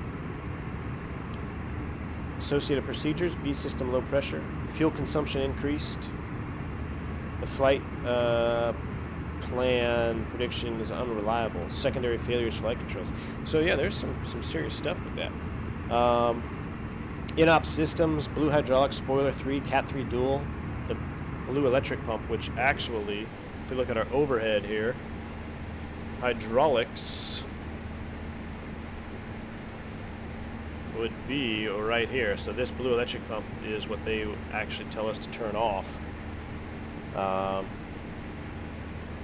Then we have to do a landing procedure. Fuel consumption increase. The FMS predictions unreliable. Disregard FMS fuel predictions. Refer to our fuel penalty factor table and able to find the applicable fuel penalty factor. You're going to have a slow slat deployment, and we're only allowed to do Cat 3 single approaches, not Cat 3 duals. So there is some stuff associated with that. It doesn't look like a dire emergency, but yeah, there's definitely a procedure for it. Man, look at this ortho, guys. I don't know if we should stay in the cockpit or look at the wing. Where do you guys like? What's your favorite view? Tell me in the comments. What's your favorite view? Do you want to stay up here in the cockpit or do you want to look out the wing?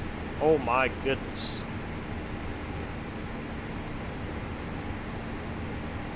Cameron says, V1 Sim, the perfect way for me is to get behind the fence and to run up maintenance operations inside the aircraft. Then I can record the cleanest samples. Ooh, awesome. I tell you what, Cameron, your sounds are freaking awesome, man. I mean, I can tell they're recorded from real airplanes because this flight factor, it sounds like I'm in the aircraft every time I start up and fly around.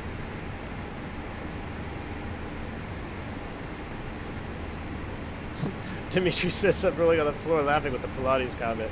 Yeah, man, you can. You sure can. This cockpit, you can come up here and do Pilates, and you can do all kinds of stuff up here if you want to. I like this one. It's got a nice clean carpet. I wish our carpets were this clean. Does the jump seat come out? Oh, man. Jump seat doesn't come out. I haven't really played around in here too much. What else we got? Gloves. So, fun fact, this screen right here, guys, this is actually the temperature sensor for the cockpit air temp. So when you look at the status page here and we go to the condition page and it says cockpit is at 22 degrees, that's being read from this sensor right here behind the screen. Now, what can happen is if you're flying around, for some reason it's, 18 Celsius or 18 degrees in the cockpit and you're freezing, you can see your own breath, it's probably because there's sunlight coming through this window and blasting the sensor. So the sensor thinks it's extremely hot. So it keeps pumping in freezing cold air to the cockpit. So you'd be flying around, you're like, why can't I see my own breath in here? That's because this sensor is being tricked by the sunlight directly hitting it. So, you got to pull this little sunshade down right here. I don't think I can. But yeah, you pull the sunshade down and hopefully it'll warm up for you. But just another little fun fact, tidbit of information for you. Getting close. I'm surprised it hasn't given us a descent. 88 miles or so. Cactus 42, going at Denver Center 133.52. There we go. 133.52. Cactus 42. See it.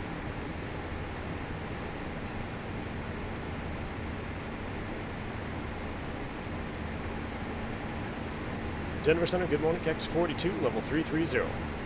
Cactus 42, Denver Center, roger. I'm going to ask him if there's any ride reports going into Denver and see what he says. So typically going into Denver, we always ask for the ride reports going in because we want to know if it's bumpy or not, because Denver can be extremely bumpy. Let's throw him for a loop here and see what he says. And then for Cactus 42, you got any ride reports going into Denver today? Cactus 42, negative. Roger that, thanks, sir. So we just use that to, you know, kind of helps us with the seatbelt sign usage, etc. Man, look at that. A little bit of a hiccup there.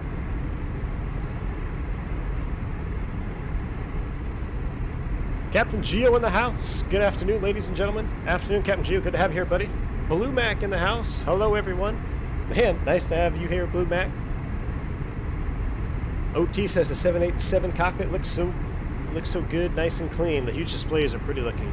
Yeah, they are, man. They also make me nervous too. Because what if you lost one of them? I mean, there's so much information. I mean, I know there's redundancy and backups to the screens, but when you have one screen that has so much information on it, it's kind of you know, in my back of my head, I'm thinking, man, if we lost this screen, we would lose a lot of information. But I know they have all kinds of backups and stuff. Slam Cannon says 787 flight deck looks like a starship. I agree with that. It does look. It's completely modernized. It is really neat. Nick says, hi Cap, thanks for your videos. Do you know pilots who are not happy flying the 320 or Airbus at all? Nick, you know, I'm sure there's guys out there that hate flying the Airbus, but I don't really know of any. I think the guys that would say that they don't like flying the Airbus are guys that are new, and they don't know what's going on yet, because it's very easy to blame the airplane if you don't know what's going on. Like, oh, that's stupid Airbus. Why is it doing that? That's so stupid. Well, it's because you don't understand what it's doing.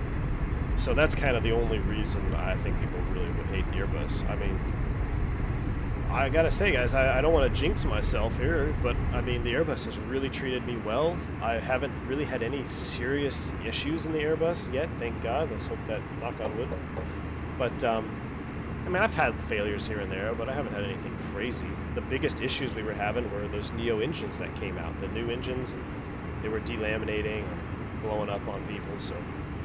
But the Airbus as an airplane has been great, so I hope it continues. Airborne 285, good night. Like I said, there's no pilot out there who's not happy about their type. It's just impossible. Yeah, I mean, you gotta be, if that's what you're flying, you gotta be happy with it, right? Because it's not gonna change, so. Hubbard says, even pilots flying the underpowered A340? I wouldn't know, man. I don't know the A340, so I'm not sure if people are unhappy about it. OT says, quick question, do landing lights come on at 10K AGL MSL? If it's MSL, they're coming into Denver, you turn on at 5K AGL. Yeah, OT, so it's actually a note in our manuals. 10,000 foot MSL or AGL when applicable. So coming into high density altitude airports, such as Denver, we're going to go ahead and turn them on a little bit early, probably about 15,000 feet MSL, if I don't forget. And you know, going into South America, all those airports that have high density, or not, sorry, not, I shouldn't say not high density altitude, that's the wrong phrase, high elevation airports, you know, that's where you got to remember to, hey, make sure you turn on the lights, and not just lights, it's also a flight attendant call. We always tell them at 10,000 feet, that's their final, we say flight attendants prepare for landing. At cruise, we initiate the cruise descent. Say, hey, prepare for landing, we're going to be on the ground, and blah, blah, blah, etc., etc. So they know to start cleaning up the cabin and get everything put away. At 10,000, we do our final call, flight attendants prepare for landing. That's when they know, hey, we're at below 10,000 feet, it's a sterile cockpit, they're not going to call us up anymore for anything, and it's their last warning, essentially, to get seated, get everything tucked away for landing. So yeah, you got to remember when you're in high elevation like that to put the flight attendants down and turn your lights on at 10K. The Black Baron says, any tips for proper multi-crew training on X-Plane 11 with the TOLUS or flight factor? What do you mean by multi-crew training? You mean just knowing how to do what pilot does what? I mean, not really, because we don't have a proper multi-crew out there yet. Once it does come out there, I think it'll be a lot of fun too. I'm going to do videos from both seats, you know, left and right seat, and I can show you guys kind of what roles each pilot plays in the cockpit. And, you know, a lot of guys think, oh, you know, the FO doesn't do anything. Well, he does a lot of stuff sitting in the right seat. I mean, you guys are type rated exactly the same on the airplane. The only reason there's a captain is because he got hired before you. That's literally the only reason there's a captain and a first officer. Now, that may not be true all the time. You may be a captain and be flying with some senior FOs that have never upgraded. They may actually be senior to you, but they don't want to upgrade. But I would say 99% of the time, maybe 95% of the time, the only reason there's a captain and you're not is because he got there before you. So, you guys are type rated the same, you fly the same. That's it. Somebody has to have the final say.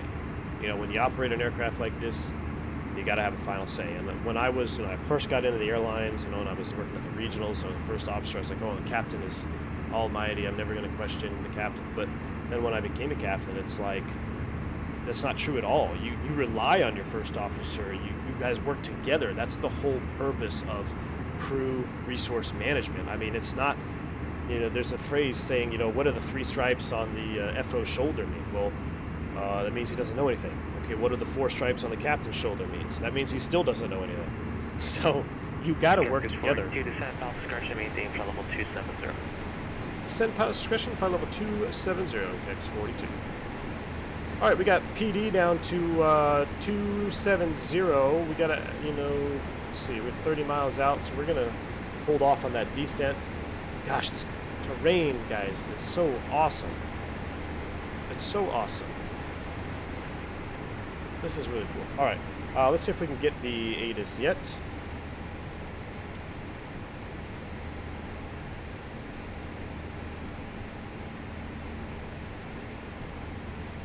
Mm-mm-mm.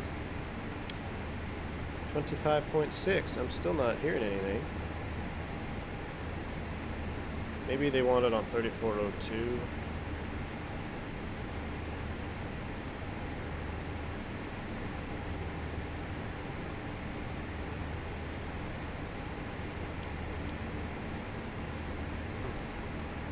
Nothing yet. I'm gonna just. Number 285, Charlotte and Juliet, descend cross runway 16 left, Charlotte to the run.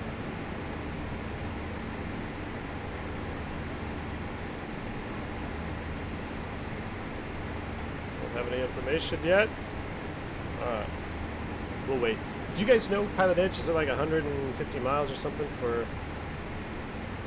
What's the range for the Addons? Try to get a little bit closer here.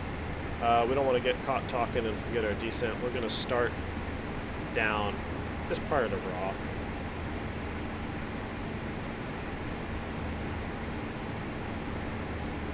Someone says flight deck is struggling so much. Oh man, I feel bad for the dude. I wish I could help him out.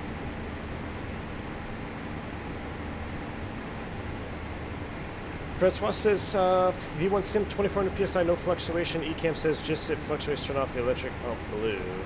Yep. Just turn it off, follow the Ecamm, man. If you don't have, you know, and that's what's cool about the Airbus too. A lot of guys, you know, if you're not typed or you're not working for an airline, you don't have an up-to-date COM 2 emergency procedure section, most likely. So, but if you just follow the Ecamm, it's going to tell you what to do. Our procedures are verbatim of the Ecamm, and then we have associated procedures that we run that don't pop up on the Ecamm. So you can still get everything you need to get done just by following the Ecamm. Number 3096, Tango, Portland, Crescent. Comrade says the Tilda sound pack just got canceled now due to overload of inquiries. No.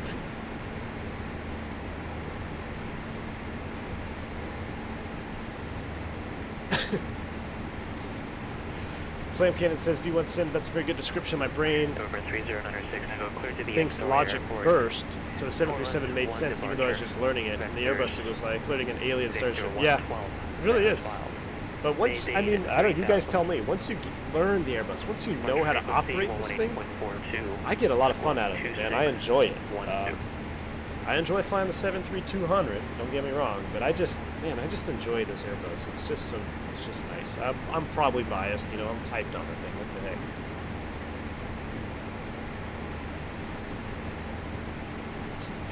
Comrade says they got about 7 light chop reports from Delta. That's absolutely correct, man. I'm sure. Over 965 departure is going to be the Delta reports light chop in the van to the hotel. frequency Yeah. 18.4. So if you guys don't know what we're referring to is, so we're 3 miles. Let's go ahead and manage up the descent. And Denver KX42, we're beginning our descent out of 330 now to 270. Over 906, Echo, read that correct. Oops, I hope I didn't. Well, yeah, I mean, that's not a required report. We're in radar contact, so I don't have to report leaving 33. And let's go ahead and put the TCAS into below mode. So, light chop, so basically ride reports are, hey, what's the ride like? Is there turbulence, etc., etc.? Connect 42, connect Denver Center 18.57. 1857, KX42. See? Ride reports, Delta is always saying there's light chop. It doesn't matter what the weather is, so that's kind of the running joke amongst pilots is Delta guys always report light chop. Light chop on the van to hotel, that's great. Denver, good morning, KX42, 31-2, descending pilot's discretion 270. Cactus 42, Denver Center, roger. Descend via the Lenore 2 arrival, Denver altimeter 3020. Send via the Ladora 2, altimeter 3020, Cactus 42. Alright, so 3020, let's try to cheat a little bit. Boom. So the real airplane doesn't do that fast. You can change it while descending. And the Ladora 2, we said it bottomed out at Ladora, which was 13,000 feet. So I'm going to just go ahead and dial in 13,000 feet right here. Descend via. PA to the flight attendants. Everything is looking good. My goodness.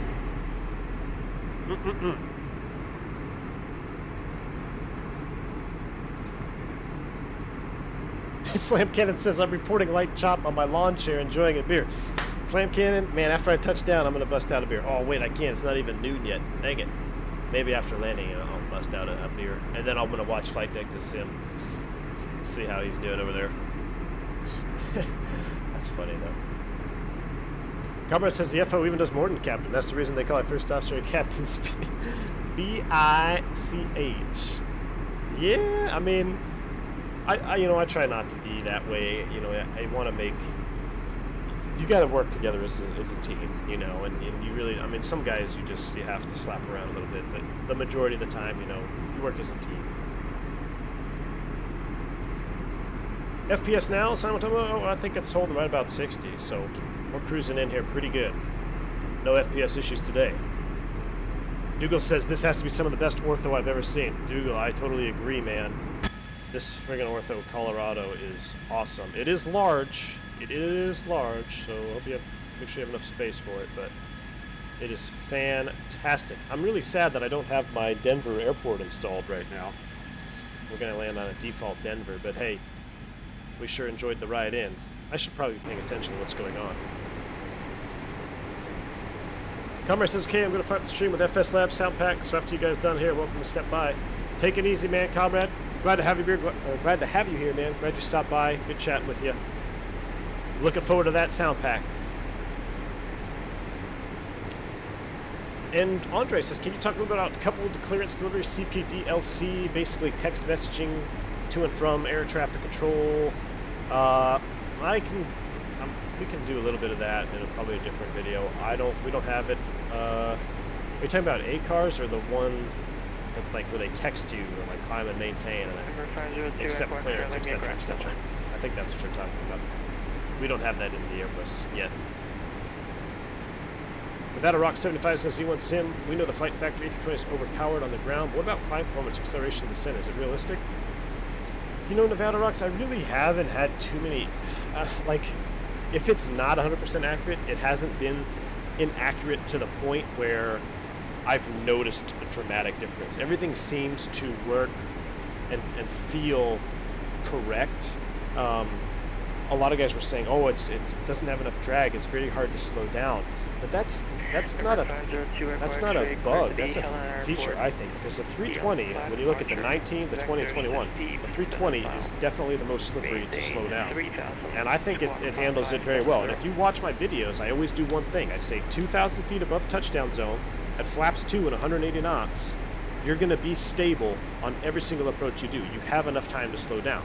If you go past that point, you're going to really struggle to slow down and get on speed. So there is tricks about, you know, trying to slow down and go down at the same time. I've showed you that with the vertical speed a little bit. But if it is inaccurate, it's accurate enough to where I haven't noticed any glaring performance issues. I really haven't. So hope that answers your question. Departure frequency. Blue Mac says, I got the 320 about a month ago, and so far I love it more than the 737. Blue Mac, good to hear it, buddy. I'm going to turn you guys into all Airbus fans. Everyone's going to be a huge Airbus fan. Even if you think you don't like Airbus right now, if you watch this channel, that's my goal. You're going to love the Airbus. It just is a great plane. It really is. You know, it's never let me down yet. I say yet because I don't jinx myself. And here's the other thing too, guys. I don't think I could ever go back to an airplane that has a yoke. 120.35, Cactus 42, was it? Yeah, I don't think I could go to another yoke. I don't think I could have anything between my legs anymore, other than what's already there, just because, I don't know, it would be weird to me. Let me see if we can get the Addons down. We're getting really close. What's going on here? Alright, I'm feeling like we have an issue with Addons, because I'm not picking it up.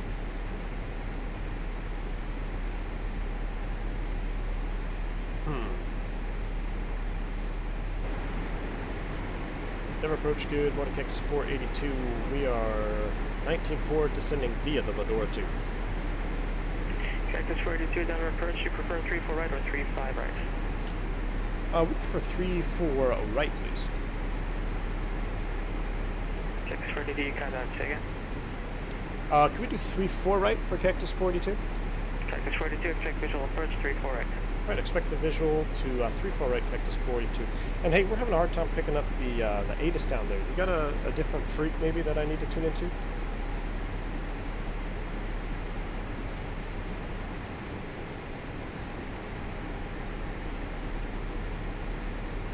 Cactus 42, register.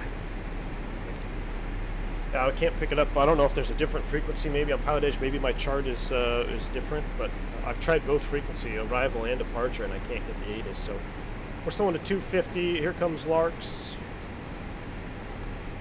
We're going to land on 3-4 right, so I'm going to change that real quick. Cactus 42, try 125.6. If not, then departure Addons should also work on 34.02. All right, we'll try it again here. I'm going to hop off frequency real quick. I'm going to try a different radio, and then I'll report back with you. Roger. All right, so yeah, I can't get it on COM 2, so let's try 25.6. There we go. Altimeter 3020, arriving runway 34 left, 34 right, 35 right, departing runway 34 right, 825. Visual approaches 18 set 3020. Runway 34 left, runway 34 right, and runway 35 right approach in use. Multiple RW approaches in use. VFR departures, contact, clearance, delivery, advise on course heading, altitude, and if flight following is requested. Notice to airman runway 17 right 35 left closed. Read back all runway assignment, hold short instructions. Advise on initial contact, you have information, Quebec. Information, National Airport. Aid to information, Quebec. 1553 Zulu. Wind 340 at Niner. Visibility 10. Few clouds at 8,000. Few clouds at 11,000. Temperature 27. 2.11. Altimeter 3020. Arriving runway 34 left, 34 right, 35 right. Departing runways 34 right, 8. I missed the wind. Visual approaches in use. ILS runway 34 left, runway 34 right, and runway 35 right approach use. Multiple RW Zulu approaches in use. Why is she not Departure descending below contact, 16? clearance delivery, advise on course heading, altitude, and if flight following is requested. Why is she not Notice going to below airman 16 runway for Baldwin? 17 right 35 closed. I'm gonna go Read open back descent. all What the runway heck? assignments and hold short instructions. Advise on initial contact. You have information back. Below 16,000. I don't know why she didn't want to get below 16 there. Denver International Airport. 8 TIS information, Quebec. 1553 Zulu. Wind 340 at Niner. 340 at Visibility Niner. There we 10. go. Few clouds at 8,000. Few clouds at 1000. Temperature. All right, KX42, we're back with you. Yeah, for some reason we couldn't pick it up on our second radio, but we have information Quebec now, expecting visual 3-4 right. KX42, Roger. Turn off heading 020, descend and maintain 8,000. 020 and descend and maintain 8,000, KX42. All right, 020 on the heading and 8,000, that'll clear up the star. Open descent, 8,000 blue. Let me get the MDA in here for 3-4 right, which is going to be 55, 54, 5554. All right, and we're getting the visual. So if you guys watched my last video on Monday, or last Monday, I believe, for the how to make an extended center line, we're going to do that now. We're going to go direct to. We're going to select Boeing. Ugh. And we're going to do radial in. The final approach course is 353, so the outbound is going to be 173. That matches up. Insert that, insert that. Make sure to re-select your heading bug. And now we have an extended center line. We are plus 12 on the OAT. We don't need engine anti-ice. Retard. Flight attendants prepare for landing. We're going through 10,000 AGL right now. We'd make an alert to them. And we are looking up here. Number 2, Julie Hotel, on traffic Why observed is the between you and the West speed- Yellowstone Airport. Oh, we're hauling. Report decantation of 5-4 in this frequency. What's We're going on terminated here? change to advisory Maintain frequency approved. 265. Open descent. Let's get the speed brakes out. Let's walk it back to 250. Retard. Alright. Getting caught up there, so a lot happened there all of a sudden. We're gonna go auto brakes low. Number 502, Echo X-ray running 17, taxi view problem. We're gonna go auto brakes low, full reverse. That way we try to save the brakes. It's gonna be really hard not to get hot brakes on this one. High density altitude, high altitude airport here. It's gonna be warm outside. 42, connect Denver approach 123.85. 2385, Cactus 42.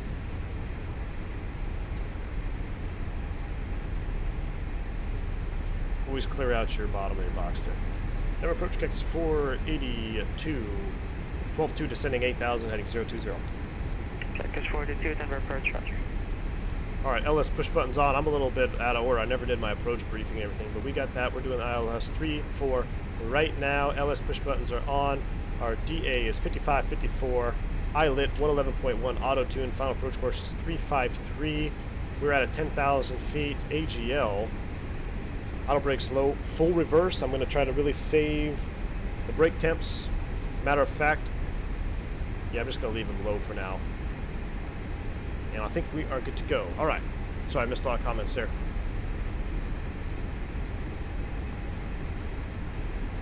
The comment says I got a shirt with the Delta logo and light shop under it. That's hilarious. Slam Kenneth says, I do love the Airbus. Once I learned it, my first job is in the... Cactus 42, Denver Airport, 11 o'clock, 20 miles.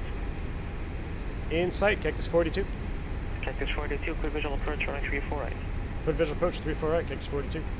All right, we're cleared approach. We're just going to join from this heading. We got approach button on. Cat 3, dual autopilot 1+2, glide slope blue, load blue. I got to pay attention there because we're going to be high and fast. 9 for 8. Number 502, Echo X-ray, Olympia Tower, runway 17, clear for takeoff. One tower freak is going to be 35.3.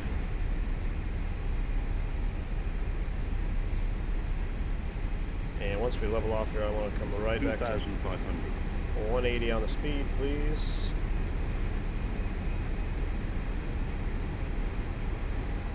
We're good. We're below. We're going to be just fine. IT World. So I love to teach behind the air, or I love the tech behind the Airbus platform from Slam Cannon. Awesome, man. Yeah, I can see where that makes a lot of sense too, especially being in the IT world. You get to see the tech side of things for the Airbus. The show descent rate for the A320 from Blue Mac, man, it really depends. It depends on all kinds of things. Here we go, below VFE, flaps 1. I mean, you could do a full-blown descent at 5,000 feet a minute with full brakes out, you know, 340 knots if you want to, or it can be, you know, 500 feet a minute. So it really is dependent, Blue Mac. Here we go, here comes VFE next, minus 10. Let's go flaps 2. Yeah, we can close the speed brakes. Oh, that's beautiful. All right, Loke Star. Loke is captured for 3-4 right. We're 180 knots. We're 2,000 feet above the field elevation. We're set up, guys. We are looking good. All right, I'm going to have to ignore the comments for a little bit here.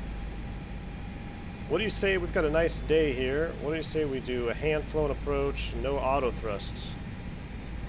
You don't need no stinking auto thrust. I'll show you guys that. I mean, it flies really well. Again, always disconnect your autopilot from the side stick here. That way you don't get an FCU fault. And then for disengaging auto thrust, I'm going to put it match and mash right there. That's me. Number 3096 Tango 4 And disconnect. Fly runway heading, runway 10 left at Echo. Auto thrust is off. All right, we're hand flying, and I should actually fly instead of looking around.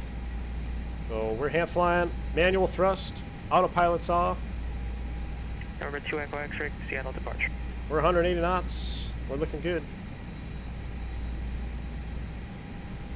So departure Falcon 502, Echo X-ray out of 2,000, climbing 3,000. One other thing too, in the Airbus, you never want to be fully configured, gear down, flaps full in level flight either. So that's another reason why this technique works. Delta 2189, 4-lane ground, push on Dumbo! approved, expect 10 left. Dumbo61 coming in, $10 donation. Thanks, buddy. Really appreciate it, man. Glad to have you here. Thanks for your support. Dumbo is actually the guy that sparked the idea to do that. 42, connect tower Click 2 series. 135.3. 35.3, catch 42, we'll see. Alright, we're over our tower. Here comes the glide slope. Denver tower, good. Morning cactus 483, visual 3-4 right. Glide slope star. Cactus 42, Denver tower 13409, runway 34 right to clear the line. 3-4 right, clear the lane, cactus 42. We're about 400 feet above the 2 Echo X-ray, proceed right 1 navigation. 2,000 foot window, but since this is a high density altitude airfield, I'm going to start just a little bit early, and because I'm hand flying, I should probably reduce the thrust. A little bit rusty. We go 2,000, but you can see we're still at, 2,000 feet above touchdown. We're 180 knots. We're starting to configure. Gears coming down. Just a little bit of speed brake to help us out this high density altitude airport. VFE next minus 10. Flaps 3. Speed brakes should be armed. Yep. VFE next minus 10, flaps full. Landing checklist. Cabin crew advised, auto thrust is off. ECAM memo, landing on green. We got our clear to land. Let's go get our light on. We're clear to land. We're hand flying. No auto thrust, no autopilot. Man, this plane flies awesome. Hand flying. Welcome to Echo X-ray, connect Seattle Center 126. Don't want anybody to tell you different either. I mean, they're like, oh, Airbus, you got to keep the auto thrust on. No, you don't. I do one approach a week typically in the real airplane with everything off. I even turn flight directors off, but since I'm streaming and I don't want to look like a fool, I'm going to keep them on. But it's good to practice. Good to practice flying with your hands.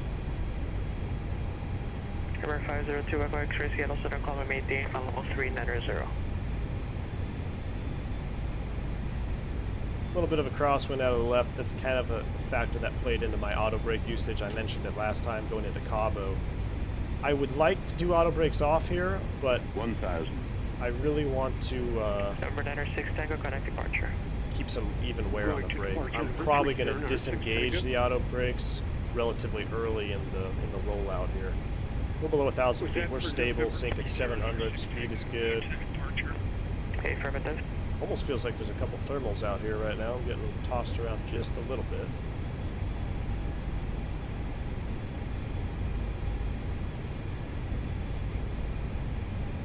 Number 3096 Tango, point on departure, ready contact, climb and maintain. 2 whites, 2 reds. 500. On the slope. We've got it dialed in, boys.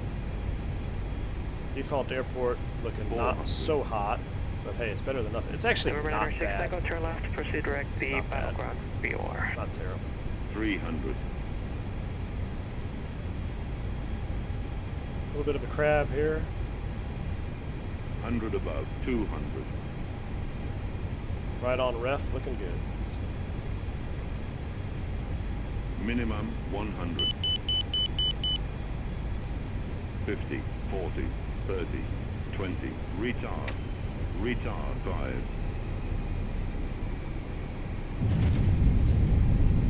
Yeah. A little bit firm there. Spoilers. Reverse green. D-cell.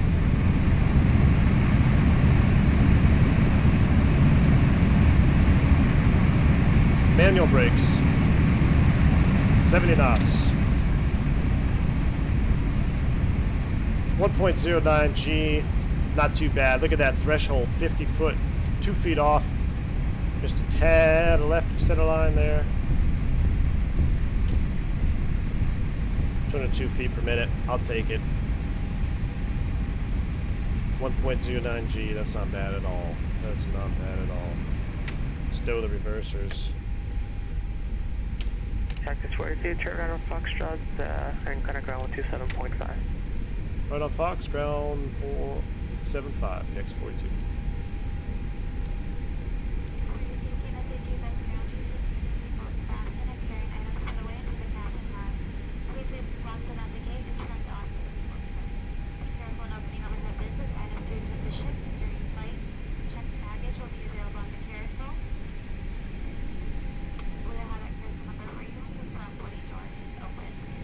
And ground, Cactus 482, just off 34 right there on Fox.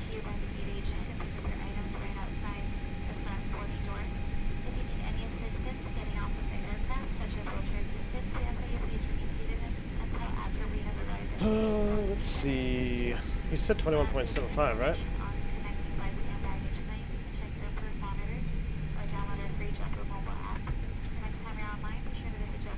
Oh, 27.5. Whoops.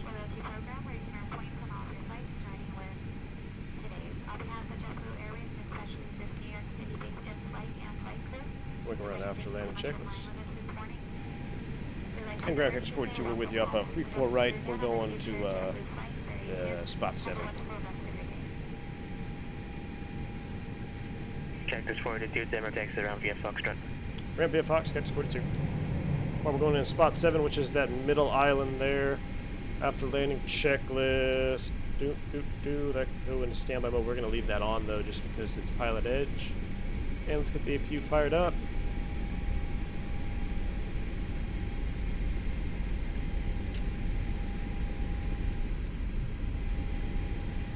Alright guys, welcome to Denver.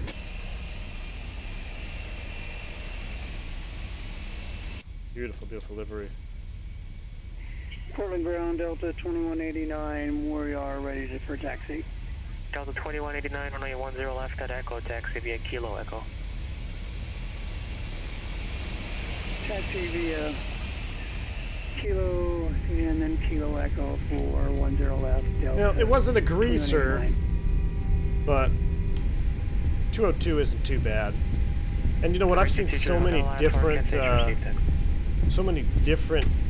landing values when you use different plugins, so it's kind of hard to tell what is the most accurate. I still think the one that I'm using is the most accurate one, but hey, it is what it is.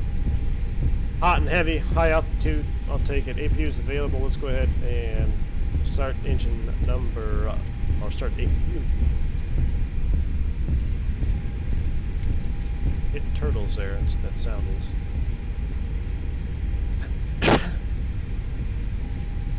What resolution do I play at, Blue Mac? I play 1920 by 1080.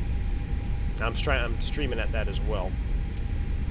That's why if you look at the streams kind of after they've been uploaded, that really clears up. I think that's just a bandwidth issue. I don't know. Honestly, I think it's an OBS, Streamlabs OBS issue. I get a little bit of blur sometimes in the transitions, but...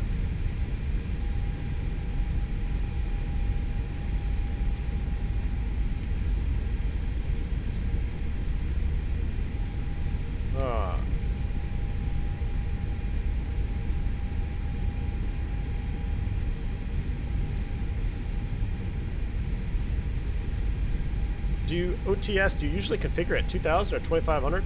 I usually configure at 2000. So as long as you're, and make sure it's above touchdown zone. Now, coming into Denver today, I think I managed the speed at 2400, but I also forgot to reduce the thrust, so we actually didn't even begin reducing speed till exactly 2000, and it still worked out nicely. But like I said, the main goal at the latest, you want to be 2,000 feet above touchdown, 180 knots, flaps 2. When you hit that window, manage your speed, lower the landing gear, and start configuring for landing. You'll hit it every time. Now, coming into hot and heavy, high altitude like Denver, I'm gonna go ahead and configure just a little bit early, because you want to be. It's better to be early than late, especially at a high density altitude day like today. You don't want to be taking up all that runway and really having to slam on the brakes. If you look at our brake temps now, look at that, 95C. That's really good. So, if this airplane was being turned around right here, we're going to enter the ramp at Charlie 5.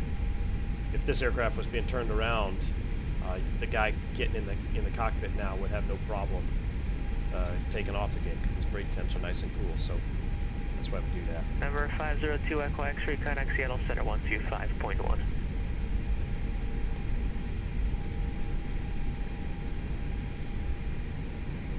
All right, it's been about 3 minutes. Let's go ahead and do a single engine taxi. Let's get the APU bleed on. Give it a second so we don't suck in our fumes. And the electric pump is on. Secure engine 2, please. Confirm 2. That is confirmed. Portland Tower, Delta 2189, holding short, Echo 410 left. We can kill the taxi light here. 502 Echo X-ray, Seattle Center, good We'll morning. make a left turn. Cross the ramp. 2189, Portland Tower, runway 10 left at Echo, clear for takeoff, wind calm. Clear for takeoff, Delta 2189, 410 left. No marshaller, unfortunately. Mac's wife.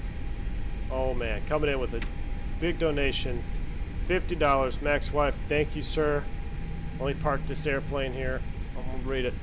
Thank you for flying and share your knowledge on flying. My husband and I watch your YouTube videos together. They are very enjoyable and interesting. My husband flies his computer simulator and has learned volumes in you. Thanks again. Keep flying. Thank you so much, Mac's wife. I really appreciate your support. I'm glad you guys could watch it together. That's fun. That's really cool that you guys are doing that. Thank you so much for your support. I'm glad you guys are enjoying the content. Thank you. Thank you. And Mac's husband, thank you for watching watching the video as well. Alright, brakes are set. The seatbelt sign is coming off. 325 Mike. Killing engine 1. Runway 20. Taxi via November. 10% N1. Runway 20. Engine 1 high pressure valve fault. That's just a nefarious warning. Not nefarious, that's the wrong one. Just a nuisance warning there during shutdown. Alright. Standby. We're going to disconnect from Pilot Edge. Turn that off. Welcome to Denver, guys. Ladies and gentlemen, welcome to Denver International Airport. Alright. We're going to replay this. Now, somebody said that real view, actually, might be causing crashes in my replay, so I'm going to disable that during this replay setup. And we're going to try this again. We're going to watch some of that. I'm going to get to the rest of your comments, so we're going to sign off, guys. It's been a great flight. Thank you for tuning in today. Let's see. Let's back it up here. Nice and easy. Long taxi in Denver. Right about there. Let's go ahead and move to a wing view. Perfect.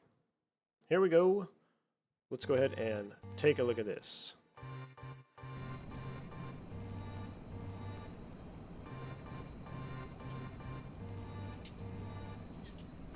India Virtual Aviation asks, how do you pop up the PFD and ND screen? That's just from the clicking on it. You just click on it. You just click on your PFD and click on your ND, and you should get your screen up. No problem with that. Camera says auto brakes off, and aerodynamic brake with nose landing gear up off the ground as much as possible. Unfortunately, we don't do that in the Airbus. You'd never want to hold the nose off because that THS, the trimmable horizontal stabilizer, resets to 0 shortly after landing.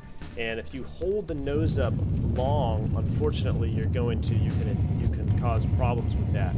So you always fly the nose down. You do not hold the nose up. I know a lot of guys, a lot of streamers and stuff like to try to do a wheelie down the runway, but it's actually the opposite. You really want to get the nose down. We refer to it as fly the nose down to the runway before it stops flying. You start flying other aircraft like the 7.5. Good buddy of mine, he was a type rating instructor on the 757, and I used to go sit in the sims, and I'd fly the 757 simulator quite a bit as for fun. I'm not typed in it, but he would always let me get in there after an event, and we'd mess around in the sim for a little bit. And one thing he always told you, in the real aircraft too, you got to fly the nose down, because if you don't, the way the aerodynamics are on that airplane, the elevator is actually going to stop flying. So if you're holding it off and then you lose aerodynamics over that elevator, that nose is going to slam down on the ground. Unfortunately, I don't find that simulated here in X-Plane, but yeah, you always want to fly the nose down. Try not to wheelie it in an airliner anyway.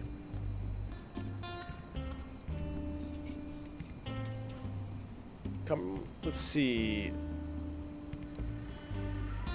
I'm Dimitri. That's another greaser by Captain K. Thanks, Dimitri. I mean, I'll take it. I'll take it, that's for sure.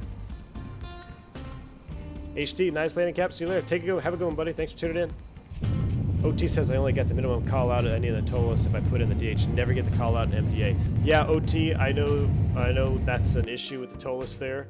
Oops, I didn't mean to pause it. I'm gonna rewind it here. All right, let's go to the exterior view. All right, so now if I go to exterior, we'll watch it from here, and then I can't go back inside now. But yeah, I think that's a bug, OT. You should get the minimum call out in the MDA slot as well. Ah man, look at that. Look at that. So beautiful. I love that livery. We'll watch it from here, then we'll watch it from the runway next. Landing wheel view here. No OT, it's not something you're forgetting to do. I think it's just a bug, honestly. It should give you a call out in MDA. Daniel says, what camera add-on am I using? I'm not using any camera add-on anymore. I have the X camera, but I can't use it with my track IR. For some reason, I can't set it up the way I want to. So I'm sticking with default camera for right now. Maybe if I play with it a little bit more, I can get my profile set up for my track IR as well to cooperate. Could have held it off a little bit longer, but you see the touchdown zone is getting short. You got to get it down there. Let's go to the runway. Oops, not that runway. We'll watch from here for a second. But what was I saying about the, I was saying something about the, I forget. Oh well. I hope Dimitri says, catch you on the next Captain K. Good luck with me tomorrow. Thank you, Dimitri. Appreciate it. Thank you for all your support. Arslan Noir, thanks for streaming. It was great. Always pleasure watching and learning. Awesome, man. Glad to have you here. Daniel Rouston says, also do some companies start number 2 first instead of number 1. I thought I read some of the other companies start number 2 before number 1 for some reason. Yeah, really just, it's company dependent, I guess, man. I see a lot of guys in Europe always start number 2 first, but I believe it's actually an Airbus recommendation to start engine number 1 first. So that's kind of what we always start engine 1 first. And if you start engine 2 and you do a single engine taxi, you don't need the yellow electric pump. But I don't know why I can't get to the proper runway here. We start number 1. All right, show me the runway. Oh my goodness, stupid X-plane.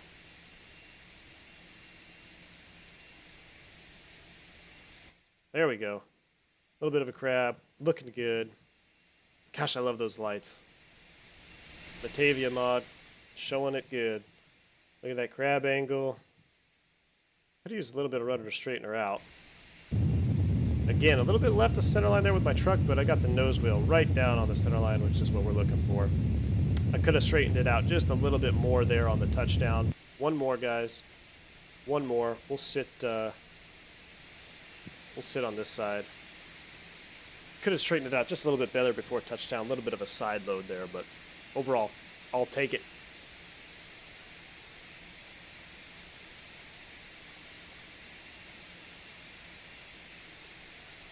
Dougal says, best wishes for tomorrow, Captain. Thank you, Dougal. Appreciate it. Kemper says, long enough runway, not busy airport, you can do it real life. Good buddies, AA did that.